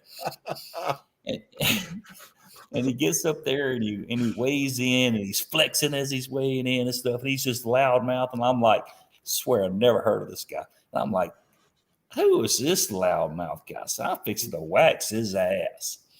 I never even got close to him. My first 2 matches, I was done. And then Travis Bajan, the loud mouth that I already couldn't stand because he's cocky, big-headed. His head was as big as mine at that time. And then he comes in there, he blows through everybody. So he did exactly what I was wanting to do, but I couldn't do because I went 2 and out. I went, okay. So, What was it like at the feeling? So you've lost 2 matches, and did you think, did I do something wrong? Did they cheat somehow? What is there more to this than I thought? I automatically knew I needed to get somewhere and start practicing. I had to practice. I knew there was more to it than I thought. I didn't know what I had done wrong. I had never been around like real organized arm wrestling before. So I didn't know there was technique involved in it. Really, I didn't. There's nothing I did that I said, oh, I did that wrong, because I didn't know. So I just went in there, did my thing. In my mind, I guess I just thought they were stronger than me or whatever. And it just was blowing my mind. It was pissing me off. But I did realize, I said, okay, I need to start practicing. I need to find somewhere to start practicing. There was a club here in somewhere kind of close to my house, South Mississippi. Can't even remember the name of it. I've got a t-shirt in there somewhere. So that was way back in the like 06 era. And so we had a couple of tournaments in Mississippi back then. So I started getting, practicing and getting a lot better. I started learning the techniques of it, learning how to top roll. And I'd never heard of a top roll. First time I ever had somebody do my hand like that and fold my hand back, I was like, what did you just do? Hold on. You got to show me right now. What did you just do? Because I was a hooker. I had never heard of a top roll. I always hooked in as deep as I could and just kind of dove in on it, But I never had anybody pull me out of my hook. But whenever I hooked in with this guy, he folded my hand back. I was like, what the hell did you just do? You got to show me that. And he showed me that. Yeah. So now I'm a top roller. So the first time you've walked into a club, could you just explain that experience? Like you've turned up there, you're not really sure what to expect, and then you've jumped on the table with somebody, and was it that they could do whatever they wanted with you, and you're like, how is this happening? Yeah, and when I started going to practices, that's when that started happening. That's when I started understanding there was a lot of technique to it, and but because they started showing me, because they could take my hand, they could treat me like a baby. They could let me do whatever I wanted. They could go into a defensive lock and I could do whatever I wanted to with them, and they wouldn't move it, like they wouldn't budging, And I'm like, how are you not budging? So they started teaching me all those little things, and it didn't take long. I mean, it took a long time to get them down pat, but it didn't take long to get in my head that, yeah, you can do this and this and this. And when somebody does this, you have to do this, and then you have to do it that fast or it's going to be over with. Oh, that's right. And how long did it take from once you started going to the clubs and getting technique and everything like that? Did you find success in the tournament side of things? Not long. I just needed a little bit of technique, and that was that's when my kids see. All right, so my kids were young, and their mom left. My daughter was 2, and so that got me out of arm wrestling for a few years because I had to raise my kids. At least my daughter was only 2 years old, and I mean, she couldn't. I wasn't going to take her to a tournament. I would take my son. He was 5 or 6, but I wasn't going to take my daughter there. So I had to get her on up a few years where I could at least take her to a babysitter or something like that. Hell, I didn't know what to do. So I took several years off of arm wrestling to raise my kids. But then when I come back from it, it was like everything was sunk in, right? So everything that I had learned for those years and in the practices earlier in my life, they had kind of like marinated for 5 or 6 years. And then, so whenever I came back to the sport, it was like, everything was just like boom, boom, boom. Everything happened just real fast. I was winning state championships all over, national championships, some international championships, and just blowing up, blowing and going as fast as I could. And then in 17, I broke my arm, so that set me back for a year. And that's whenever I got into the reffing pretty hard, was during my arm break, because I was off for a year. Was it arm break from arm wrestling? It was on the table? It was on the table, yeah. Man. And it took a full year of recovery to get back to where you were. Yeah. I didn't want any surgery. I've already had surgeries on my body a couple places, and they gave me a lot of problems. They still give me problems. So they gave me the option to either go with surgery or without surgery on my arm break, because it was a good, clean break. It was lined up pretty good. So they thought it was going to line up even better. And they gave me that option. They said it was going to be a longer recovery, but they would let me try it just without surgery. So I opted to do that. I know that you can have surgery, you come back a little bit quicker, but with mine, I was a full year off the table. And I was I was down in the just the backwoods of Louisiana, down in these swamps. Like literally, we were at this bar on the edge of a swamp, and we were outside on the porch of this bar, and that's where the tournament was at. And so I had already beaten, and I had my son there. My son was up getting into arm wrestling good. My brother was there with me arm wrestling. So I had already beaten this guy the first round. He beat my son, and we're in the I think we're in the semifinals. So my son comes up, and I have to pull my son. So I'm like, you know what? I want me and my son to be in the finals. So I laid down to my son so he could beat me. So I would go back up against that other guy again that had just beaten my son, because I'd already beaten him one time before. And as soon as I hit into him, my arm just blew. And I didn't have any good referees there. They didn't really know what they were doing. And so they didn't know to trap me to the table or anything like that. And being where we were, and I heard the pow, and that was the first arm break that I was close to. And I heard the pow, and I felt the sting. I thought I got shot, because we were in that out there on the edge of that swamp in Louisiana.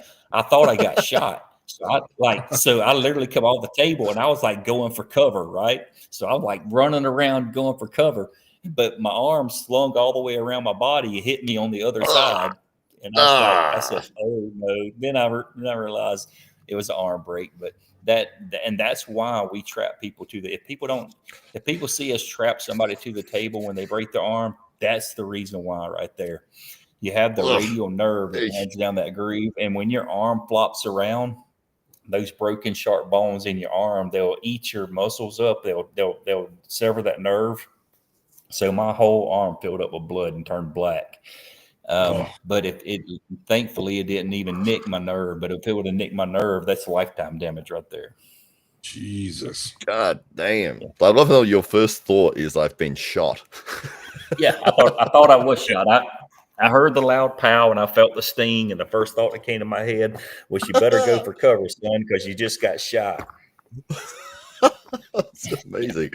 Oh no. And so it was done, it was broken. What about the recovery side of it? So I mean, the healing part takes maybe 6-8 weeks, but then to build up that strength and integrity in the bone and everything again, obviously that's when it takes those months. On this particular break, it's longer than that, the recovery side. It actually takes about 8 weeks before your bones start sticking. That's what they call it. So your bone is literally floating around in your arm. There's not a cast that goes on it. There's nothing that holds those bones together. They're just literally, there's a gap in between it. And it takes about 8 weeks before they start sticking back together. So literally you're sitting here, and if you move your shoulder, the top part of your bone rotates and the bottom part don't, and you feel the bones clicking in your arm. It's a real morbid feeling, but it takes about 2 months before they start sticking back together. Then once they start sticking back together, then you have about another 6 to 8 weeks before the bone heals up. And so then you start repairing all that. But I had a lot of tissue damage from when they were slung around and stuff, so it took my arm a while to heal. But it was a good. It was a year. They told me that there was no way I could go back to even practicing or pulling or nothing like that for a full year. Yeah. When you first came back, were you very hesitant, or were you even considering maybe I won't do this anymore, or was it like? No, I remember in my early days, like in the 90s. I guess somehow or another, I knew that you could break your arm, even though I don't remember seeing one. But I remember I used to tell people, because I was really serious. I wanted to be a really good arm wrestler. Even though I didn't know it had tournaments, I saw the movie Over the Top, and I guess that's what had me in the mind I could go and do something big in arm wrestling. So that's what was in my head, to do something big. But so I used to tell people, I wish somebody would put me in a coma and break both my arms, so they could heal up stronger, and then I wouldn't have to worry about it anymore. Just go ahead and get it out of the way. So anyway, when it broke and it healed up, then I had that fear was already out of my mind. Like the fear was in my mind before, but it wasn't after. Yeah. So do you think has healed back stronger than it was Mhm. before the break? Mhm. Absolutely. I mean, I can feel it. I can feel the knot, the calcium knot, like it's, and then I can even see the X-ray. So my bone didn't line up perfect like that. It was more like that. So now the calcium is kind of bridged over on the top and the bottom, and my bone's about twice as thick as it used to be. Oh, wow. Can Yeah. you feel that on the table? Like when you came back and started to get back to the same level where you're like, oh, I feel like maybe I've got more support there now, or I don't know if I felt it like that, but in my mind, I wasn't worried about it anymore. I was worried about it before, but it like took all the fear out of my mind of doing it because like I said, I felt like I had gotten out of the way, the break, and I didn't feel like it was ever going to happen again. But later on, I've known people that's broken theirs twice, but it's always been in different spots. I hadn't heard of anybody breaking theirs in the same spot, but I do yes, know people that's broken the same arm twice. yeah, And I know people that have broken both arms. I've known one guy that broke his arm, and it was the arm that was holding the peg. yeah, yeah, So he broke his free arm. He was arm wrestling with one arm, and then broke the other arm because he was pulling so hard against the peg. yes, yes. Well, didn't Dave Chafee do something like that? He's tore his bicep on his arm, on his left arm when he was arm wrestling right arm or something like that. I remember hearing about that, and maybe it could be the guy you're referencing, and with the arm break, I might be confusing it. But yeah, I've had that once where I was arm wrestling right-handed, and I was holding the peg so hard on my right, and I had done a chest workout the day prior, and I didn't realize how much force I was pulling myself with the peg. And like as soon as I got the pin, like and let go, it was like, Mm, oh, like I yeah, felt like this whole section of my yeah, chest was yeah, about to rip off. I was yeah, like, oh my yeah, god, yeah. yeah, Yeah, I've gotten cramps. I've gotten cramps in my pec before from pulling the peg so hard like that. And I don't know what happened to Dave. I do remember Dave. I'm pretty sure he broke his. I know he did. He broke his arm, and I think it might have been in the first year that he was competing. Then he came back 2 years after that and won the world championship. yeah, Yeah, incredible, incredible. It's one of those things that when you think you're doing well, and then you see the level that these guys are on. yeah, I had a preacher curl. It was a plate loaded preacher curl. I've got 80 kilos on there, which let me do the conversion for you guys because I know this is not going to be relevant otherwise. 80 times 2.2 is 176 pounds. Plate loaded preacher, and I got one rep, like just one rep, bright red, and it went real slow, but I got it, and I was really happy. I sent it to Ryan Bowen. I said, "Here, look, I'm very excited about this." And then he sent back a video of Dave Chafee doing it with one arm, casually talking to yeah, somebody and doing multiple reps with it. I was like, yeah, ah, yeah. So after I got my first glimpse of Travis Bagent, and I was impressed with him, even though he had the big head. I was impressed with him, so I started looking him up, and especially when we started getting some not social media, but some internet stuff out. Because I'm talking about this is all times before all that stuff. This is when I started. It was before cell phones, before internet, and then meeting him Bagent was around the time of the internet, like when you first, but I didn't even have a computer. There was no smartphones. Anyway, so I first started finding some film on him. And one of the first things I saw him do was he would take a 45 plate and he would flip it in the air and catch it with his fingers. Have you ever seen him do that? So that was yeah. one of his training tricks from a long time ago when they did a film on him. And now you see some people like do a half flip and catch it. Well, that's easy as hell. I don't know why. So Artem did that not too long ago. Did a half flip and caught it. Like Artem, I could do that. When I was a baby? That's easy. You got to flip it all the way out. It's got to take a full flip, a full all the way around Ooh, flip, and then catch it, not just a half flip. That's oh, what I didn't Travis know did. that. So I started doing that. I broke every fingernail on both of my hands trying to do that flip because it would come all the way around. And if you don't catch it just right, your fingertips hit it, right? And I'm talking about Oh, a 45-pound steel plate coming around, your fingertips hitting it. oh, It does a lot of damage. So I worked on that, I think, like every day in the gym until I got to where I could do that. And but it didn't stay long because I kept hitting my fingertips, and stone bruises on your fingertips, they hurt like hell and they hurt forever. Absolutely. Do you think you'd still be able to do it these days, or you'd have to get the rhythm back again? I don't think I would be dumb enough to try it these days. I think it was just my pure stupidity and wanting to prove to myself that I could do what he did, that made me keep hurting myself to do that. I don't care anymore. That's fair enough. What about the best moment or favorite moment as a referee? Oh, geez.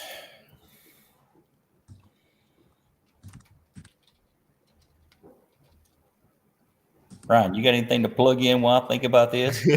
No, we're just going to sit here and stare. Ryan, what's your favorite moment in arm wrestling? It's a bad time to ask Sean to be a ref at Summer Blast. Summer Blast? Yeah. You want to be involved in Summer Blast? Where's that at? I doubt it. I don't know. We haven't created it. That's the deal in Florida they're talking about? No, we were talking about doing a something opposite Winter Blast. Oh, really? Yeah. We haven't really out yet, but yeah, we were talking about it, which means we weren't really talking about it at all. This is something Ryan has just invented. Yeah. Well, I mean, some of the guys in Florida were talking about that last year, and I thought that's what you were bringing up. Yeah. Brandon kind of stole that. I said we were going to do a Summer Blast, and then we'll throw one down here since it's Florida. And I was like, no, you won't. All right, I got two of them. I just come up with two of them. All right. Yeah. First one was ref and John Brezink for the first time. That was really cool. Yeah. So, I got to sit down with John Brezink, the legend, and I got to tell him the rules. And I got to tell him how it was going to be, which I was very respectful, and he's sitting there, but he was so humbled. Like he was sitting there just looking straight at me. And he was just like, I would say something, he would nod, and he was agreeing. I'm like, man, this is sir. First off, I have the full audience, the full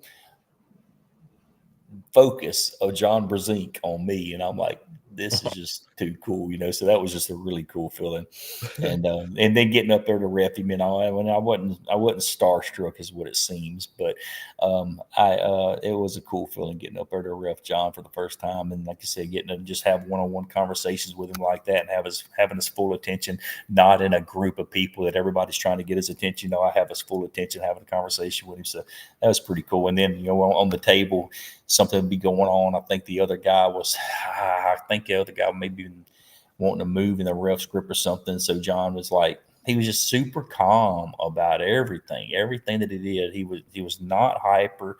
If he talked to you, it was always in a respectful way. But I do remember him telling me something that he wanted me to do. I can't remember what it was, but he's like, hey, he's doing this. Will you just watch that from now on or something like that, And I'm like, sure.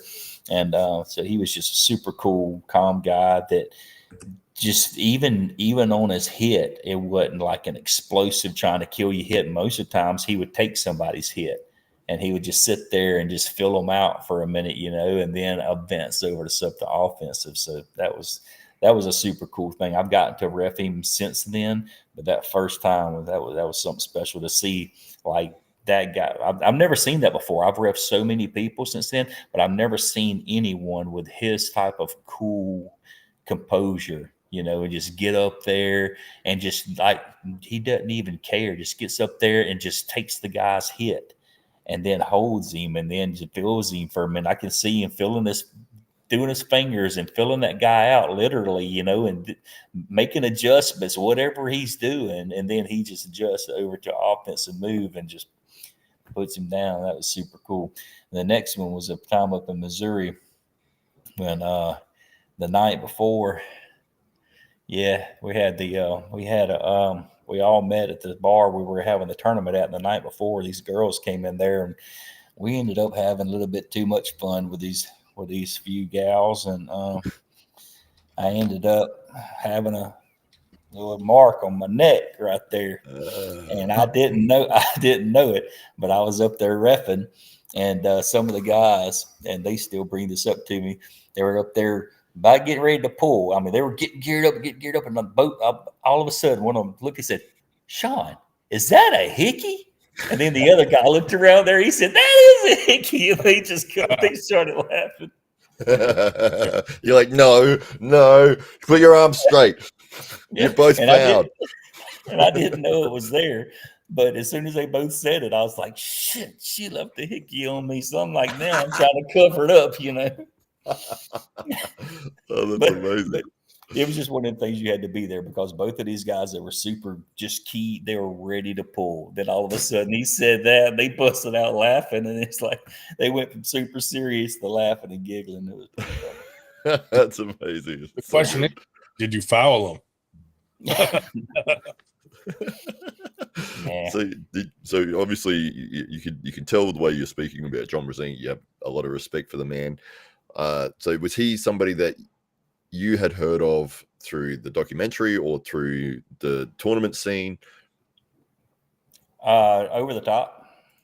Oh, of course, yeah, right. Yeah.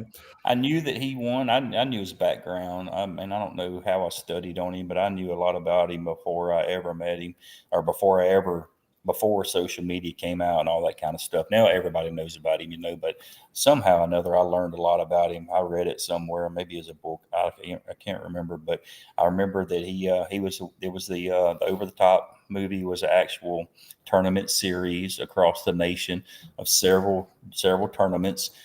And he won the qualifier, then he won the finals, and the truck was the actual prize at the end of the tournament, the truck, and he won the truck.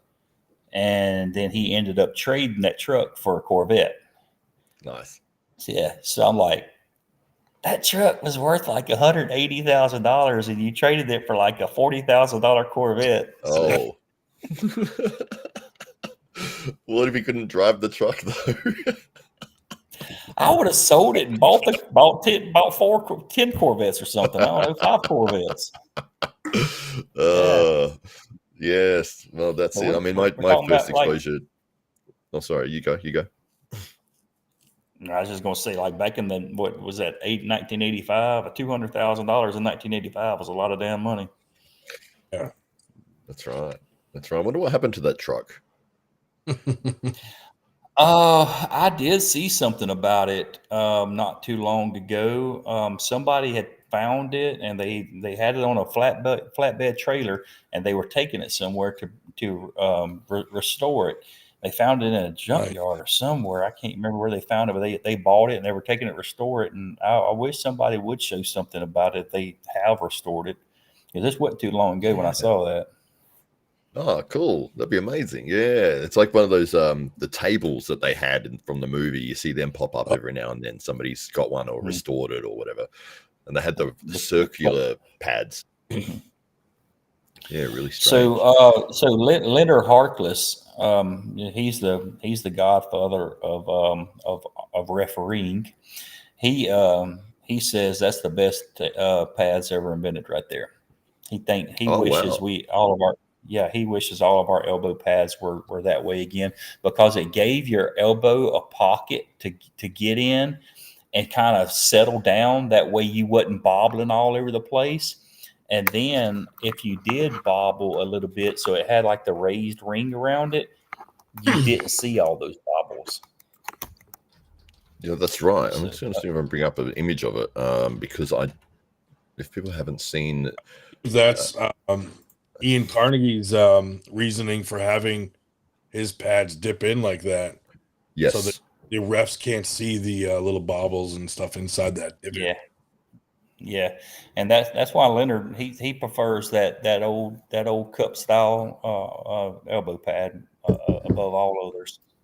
That's right. I've just got an image here of it. I'll bring up for everyone to see. I've never used one of these. Have you ever used one of these tables or seen one of these tables in real life? I've seen one, but I've never used one, and I've definitely never repped on one. Right. But they have it's like a lowered indention area in the center, and then like a raised area around the outside, and your elbow has like a pocket to sit in without sliding off. So like the elbows coming off the edge of the pad is really never happened back then. Right. Unless Was that they used to use those, or they invented that for this movie? No, they used to use those. Yeah, that's what Leonard was telling me, that all the tournaments that when he first started reffing, that's the tables that they had. And he preferred those tables above all the others, reffing and competing, because he was a competitor back then as well.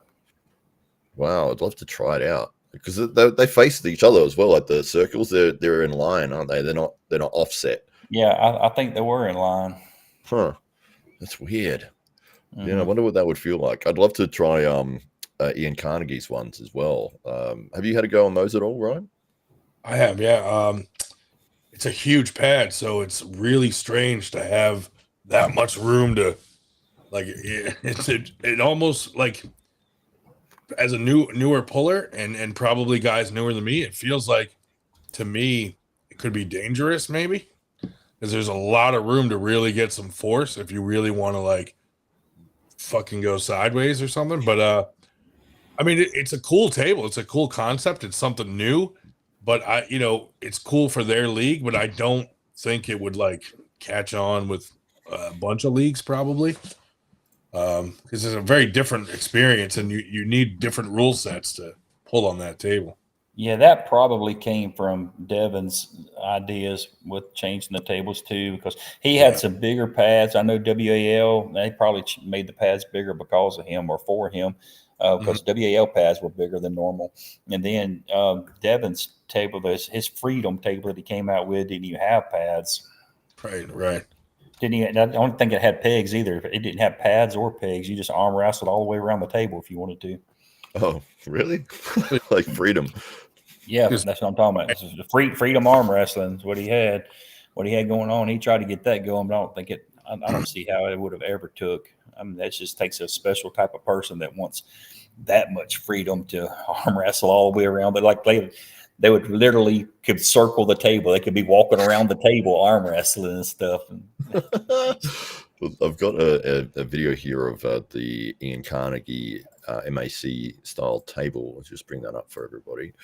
You can sort of see the height, the size of the pads there, and the different elbow pads in a different position, allowing the competitors a lot more room to be able to really slide, because a traditional pad is 7 by 7 inches, and then we had WAL, which had a 7 by 9, which had the further room for more back pressure or more drag, which is where you saw Michael Todd being able to use that to his advantage with that King's move, really starting to assert dominance there because he had the extra room at the back of the pad. But it's definitely different. You can see there, this, let me just try and pause it a bit. Model too, like he's got different versions of it now, like newer versions. Yes, yeah, I think he's redesigned it a couple of times, even after their first event, because they found that people were able to lean their arm against the side of the table. Yeah, I don't even see a pad there. I see a color, but it doesn't. I don't see a rate. I mean, is it almost flat with the table? There's a ramp down to it, like it's like recessed. It's hard to tell in that picture, but really, the pad's actually below the surface of the table. Wow. Okay. Yeah, because that's what I'm saying. I didn't see a. Yeah, I can see it a bit there. Yeah. Yeah, so it's a dip like in the center of the table, and I think your arm has to come above the height of like flat. You're right. Yeah, so it dips down, and to get an elbow foul, you'd have to actually lift your elbow probably more than an inch off the pad. Yeah, that picture, it almost looks flush, but it's actually down like an inch from the top. Yeah, it's interesting. I love the fact that people are trying different things and putting ideas out there, and actually creating a table and then introducing the concept and then having tournaments and seeing how it goes. Because maybe it works. Maybe this is the thing. Yeah. Huh. I had never seen that. I remember I met Ian the first time in, I think, like 2015. We were in Vegas at a tournament, WAL tournament actually, and went with a good buddy, a teammate of mine, BJ Fokakis. And actually, me and BJ grew up together. I had some really cool stories with me and him together. But when we were in Vegas, Ian and BJ were in the same weight class, and Ian ended up, I can't remember what he did, but he cheated. He did cheat. No, he fouled, and he fouled out. And the referee was such a bad referee, he didn't have the foul count in his head. He's like, no, no. And Ian was like, Ian knew that he fouled out. And Ian said, no, that was only my first foul or whatever, So it's like, so the referee's like, he's like, okay. So he set him back up, and Ian ended up beating BJ. And so after the tournament was over, we went to a big pool party, and I was like, yeah, Ian, you beat him. I had him on video. I still got the video somewhere. So you beat him, but you cheated to get it. He said, yep. He said, I will admit it. I cheated. He said, but I had to cheat or I was going to lose. He said, you got me on video. I cheated. That was Oh, there you go. Is there a rule set or a change that you would want implemented across the board, like something that you're like, I just hate this rule, or we could change this to make this clearer and easier for people to understand?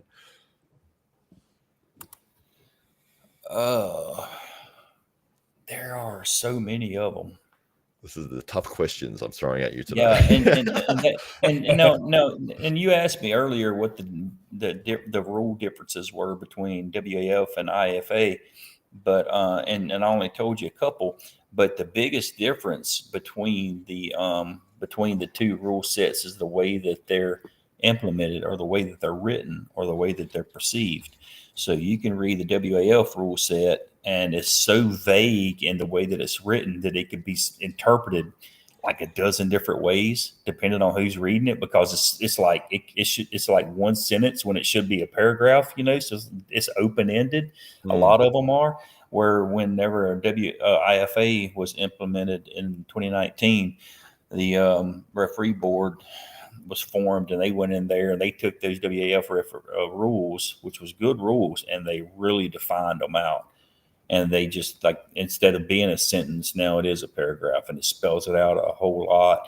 But there's still a couple of them in there that's not written well enough. For example, the way that a hand is, if both people are setting up on the inside of a pad, if they both have their elbows on the inside of the pad, if their hands need to do it. Rule in some of our rules, it says the hand has to be straight with the wrist. It can't be supinated or pronated or extended or flexed. So it can't be this or this or this or this. It has to be completely straight, right? But then in some of the other rules, it says that the hand has to be completely level with the end of the table. But then in certain situations, then that's going to have your hand, it's just either you're going to have to either turn the hands this way, or you're going to have to do the hands this way. And again, when you put both elbows on the inside of the corner of the table, if both competitors do that, then there's no way to have the hands flush together, because that's in the rules too. They have to be palm to palm. There can't be any gaps. And then can't be supinated, pronated, flexed, or extended, So there's no way to get all of that. So it's just ways of some of the rules that are written, they're just going to have to be cleared up. It should say that except for this instance, that both elbows are on the inside, then for this thing, because what happens is when we're at tournaments, there are other referees or other athletes. They read the rules and they understand the rules the way they're written. And then whenever you don't do it that way, they'll bring it up to you like, no, that rule is written that in my hands got to be straight, or the rule's written it has to be palm to palm, no gaps, or the rule's written and it is written that way in some other rules. But in this rule, it's telling you something different. So it's kind of ambiguous and open, not really open-ended, but it just needs to be, the rules can be cleared up a lot more than what they are, so people do not they don't have any ammunition to battle back with you, because you're doing something that is right. What we're doing is right, but because of another way that another rule is written and can be interpreted, that what we're doing on this particular thing is wrong, So it makes it look like we're not doing our job right when we really are. It's just because another rule is written another way. Yes. If that makes any sense. I know that's probably a puzzle of words. No, I get it. Absolutely. Yeah. Well, that's the thing. If people have spent the time to learn the rules and they know them quite well, and they feel that you're not doing it the way Yeah. they've interpreted it because it wasn't Yeah. written clearly enough. Yeah. But that is the good thing though about the IFA board is they will take all those things into consideration. And every year at Worlds, they have those meetings and they add new words or they change the rules or they take into consideration all the things or problems that we've had or we've seen through the year, and they'll make adjustments to it. So every single year there's been adjustments been made since 2019 to better those rules. Whereas at the WAF, they'd never make a rule change. It's just like, I don't even know if they have a board. I don't think they do have a board, but nothing ever changes over there with their rule set. So at least they are proactive with the IFA as far as making the rules more understandable and better, and add more rules and add more words, because used to there was only 18 words that we were allowed to use as a referee, and now we have like 30 words. So it just makes it like we used to couldn't say, well, here in the States is people want to say cap or no cap or over your thumb or in your thumb or something like that, but the proper terminology is up or down, up or down. And if I come over here to the States and I start saying up or down, they don't understand what the hell I'm talking about, But that's really all of our faults as promoters and referees is we don't use the proper terminology over here. And so it really gives our American athletes a disadvantage whenever they go to a higher level tournament, especially something overseas like that, or any higher level tournament like at Vegas. You're going to get that. You're going to get the proper terminology there. So you go to something higher level, and you've gone to only stuff that's been laxed on the rules or not very good referees, and they're using, terminology. They're talking to you. Just you're not reffing it a way that it's supposed to be ref. When you go to something that's a higher level, you're going to be really confused. And you're just going to take it. So you go up there with a mindset of you're in your game, and then the referees doing something completely different than what you're used to. You're going to come out of your mindset. You're going to you're going to be really confused, and you're probably not going to compete as good as what you normally would have. So it does all of our athletes a disadvantage for the referees to not do things the proper way. Yeah, that's right. I've only encountered that one time where it has affected me. Where I was competing in a tournament in Ireland with Marcus Thompson at Arm Gods. They had an amateur tournament there as well, and it was with the strap. We had slipped. We went to strap, and as it was Paul Maiden was refereeing, he was applying the strap. He's gone to go around my wrist, and he said, "Do you want high or low?" And I thought he meant my hand, like, when he was going to close my hand, whether it was going to be a high hand or a low hand. And I said high, and he put the strap high. And I was like, oh, and I didn't realize that's what he had done until after. And I was like, oh, did you mean the strap when you said high or low? He's like, yeah. Yeah. No idea. Well, see, it's supposed to be up or down on the strap. Right. But we point to it, up or down. That's why there's more than, and a good referee doesn't just say everything. There's hand signals to everything that he's doing, So whenever I'm asking somebody up or down, and I mean the thumb, I'm doing my thumb. You want up or down, up or down. If they still don't understand, I'll tell them to show me up or down. But they understand that I'm talking about a thumb at that point. But if it's a strap match, so this is for a referee's grip, but if it's a strap match, then we also have another up or down, and that's the strap.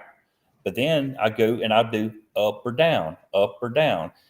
So like I said, a good referee not only uses verbal, but he uses the hand signals too, just for the hearing impaired, for people that don't understand, for the crowd that's out there watching. If you're up there just talking to the guys and it's taking a long time, the crowd's out there watching, they're thinking, what's going on? Why is this taking so long? But if the referee's giving all these hand signals, then at least the crowd can understand, okay, that's what's going on. He's asking what thumb they want. He's asking about straps. He's trying to get a wrist straightened out or something like that, So we're giving all those visual, hand signals, not only for the athletes and for the hearing impaired, but the audience as well. Have you had a match where it was just so difficult to referee that both competitors were just trying to do everything and anything to and you're just like, I can't even referee, I can't even get you guys to listen to me at all here. And Ryan's already laughing because he already knows which one I'm already thinking. He's reading my mind. And yeah, the worst one was the biggest shit show that I've ever riffed, that Winter Blast last year. And they wouldn't listen to me at all. And I don't mind if it's somebody like a Devin or somebody. I don't like it when they do, like Devin or Craig Touye. Craig Touye is hard to set up, but at least, how do I say it?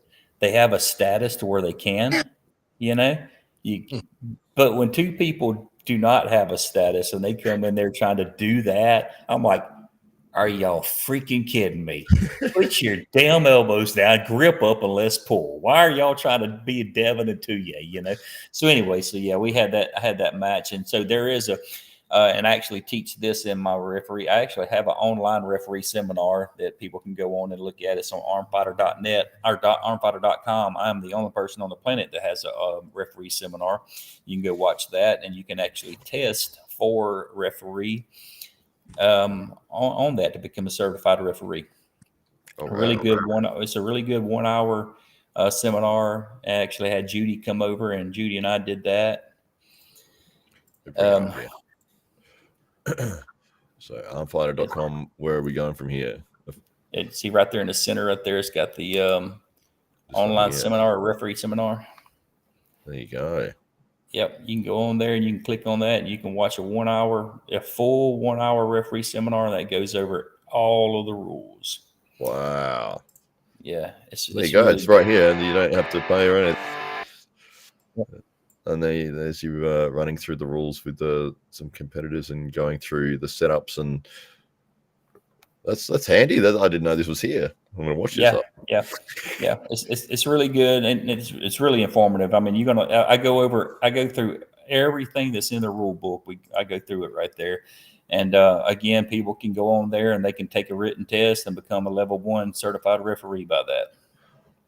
Oh, okay, fantastic. Well, this is a really good, useful tool, because I've always said, it's difficult for people around the world that don't have this high level referee or the access to be able to go and do a course. Maybe they're in South Africa, maybe they're here in Adelaide, or here. We've got places all around the world that don't have the ability to train with somebody who's a high level referee. So this is a really good resource right here. Yeah, I've talked to several of the teams overseas, like the Finnish team. They've said that they've had their guys watching it, and it's not only just for the arm wrestlers. I mean, just for the referees. It's for arm wrestlers. Again, when I learned the rules, I learned how to be a better arm wrestler. Yes, absolutely. What is something that you've learned from a rule that helped you improve as an arm wrestler? Like you added it into your game? Oh God, dang! Almost everything, especially cheats, man. I learned I can cheat my ass off now and get away with it because I know what the referees are seeing and what they're missing, and I know what to do because I know what's a foul now. Back then, I didn't know that, like all the fouls and stuff. Now I can get somebody to intentionally I can get somebody to foul in a ref script, and I'm the one that did it, but I can get them to foul.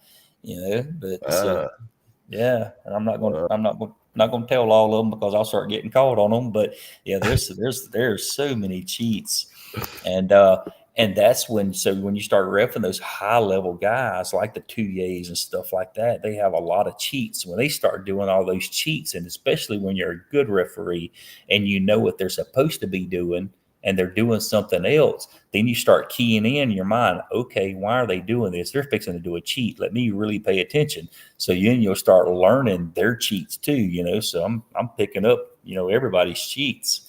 That's why I love reffing these high-end matches. I'm learning all the little things that they're doing.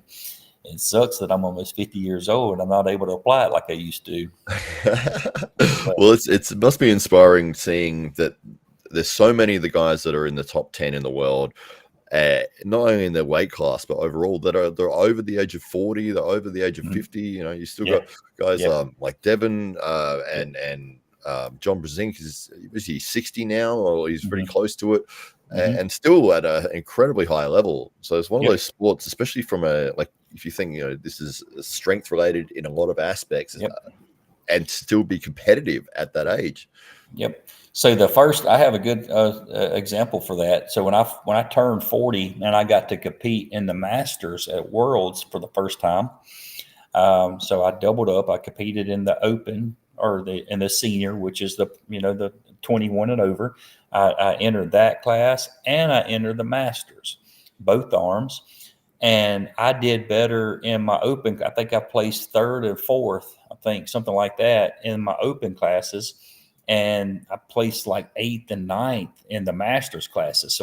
And the Masters were the earlier days. So I was in better health wise. I was healthier the Masters classes, and I did worse in those than I did the 21 and over. And I was like, holy shit, that's the first time I'd ever pulled those older guys. And I'm telling you, their hands and wrists were like rocks.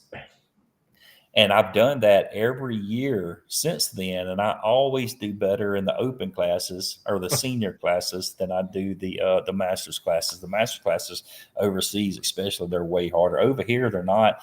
I don't know. The older guys over here, it's more of a hobby for them, most of them, But the older guys over there, the ones that are going to the World Championships, it's more than a hobby to them. And their hands and wrists are conditioned and shit. They're tough.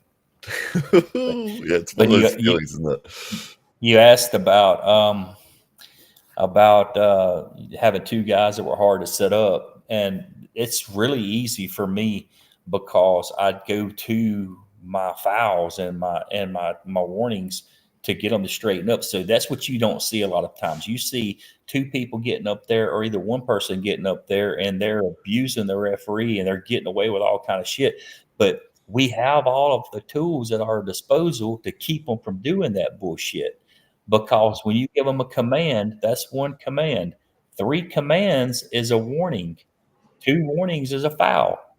When somebody starts really acting ass up there, I'll stop them and I'll tell them, look, I'm fixing to give you commands. And I'll tell them that. I'll tell them the rule because they might not know it. But I'm telling them what's fixing to happen is I'm going to command you. When I get to 3 commands, I'm fixing to give you a warning. If I do it 3 more times, that's already going to be a foul. I don't want to foul you out, but I will sit here and foul you out because you're acting jackass. And these 2 particular guys that I'm talking about here that did that, I had to do that with them. I had to stop them and tell both of them that, and I literally had to treat them like a kindergartners. And I would give them a command. I'd say wrist. Okay, that's 1 command. Wrist. Okay, that's 2 commands. Wrist. Okay, that's 3 commands. That's 1 warning. How long do you want to do this? So, but then but doing that, they finally straightened up. Once they figure out, oh shit, I'm fixing to foul out, and I'm not even gonna get the pull. Yeah, that's bad for everyone. Not only the competitors, for the referee, for the audience. It's like, you want to see a match, and it's like if they just won't listen to the instructions and you can't have a fair start, it's like, well, I'm not going to start you when you've got a massive advantage over the other guy. Like, that's just so that we can get a match happening. It's not going to happen. All I can say is the abuse Paul Lindo will be crazy. Trying to read Marcus's comment down there. Yes.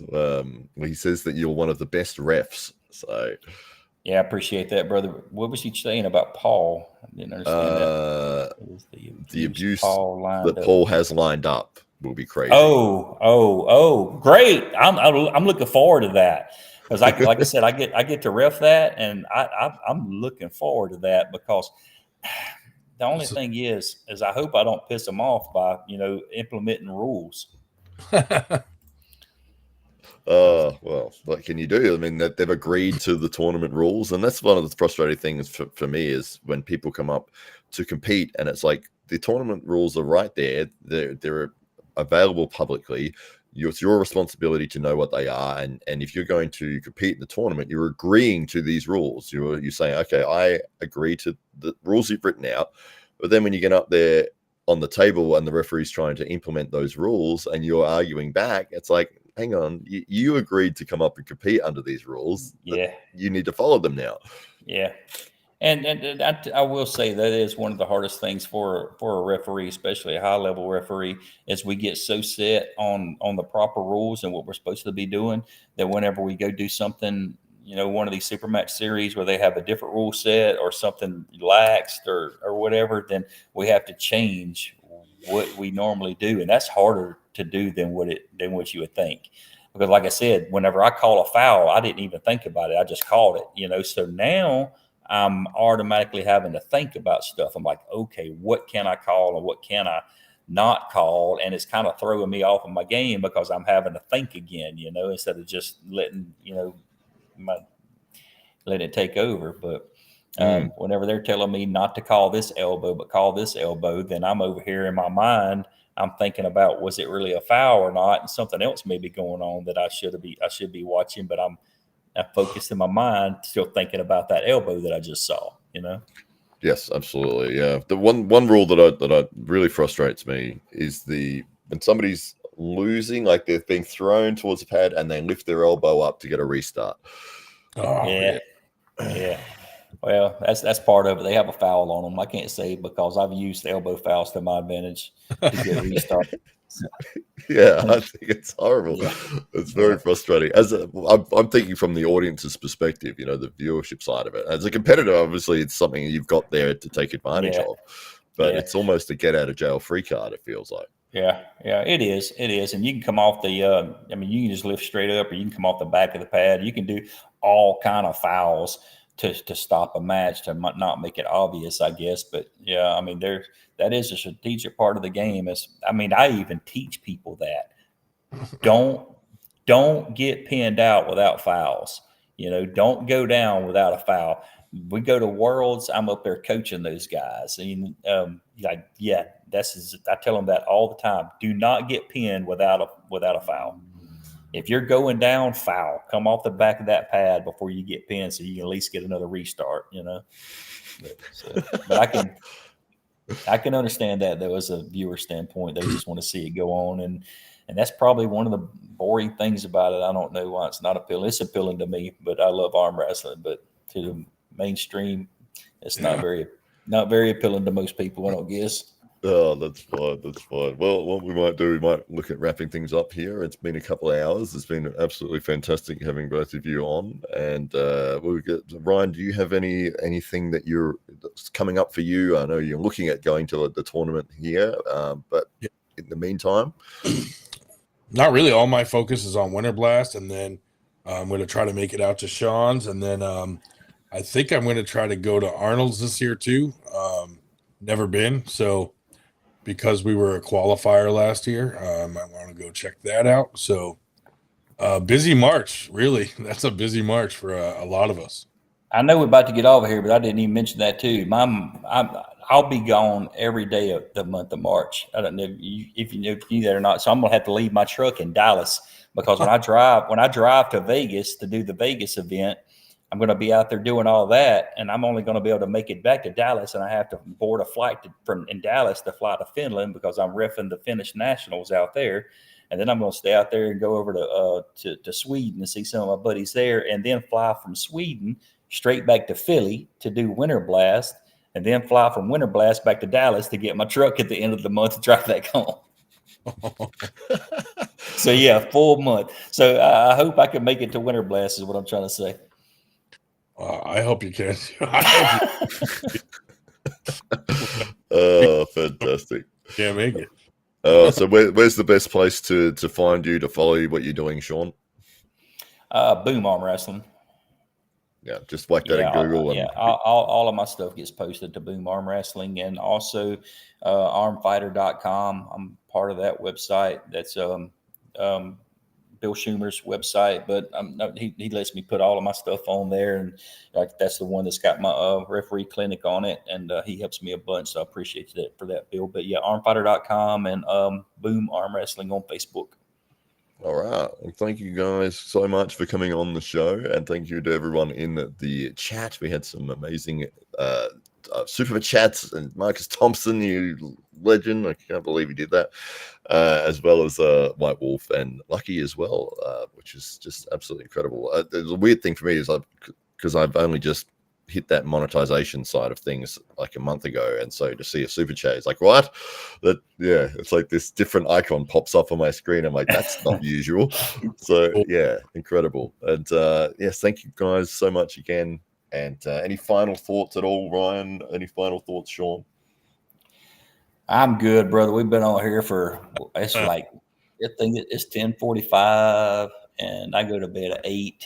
Oh, all right. Well, we'll get off here. So we'll finish up. We'll find one last double biceps for the crowd. It is in the contract, so it must be done. All right. And we're going to hit the end button here. And thank you again, everybody.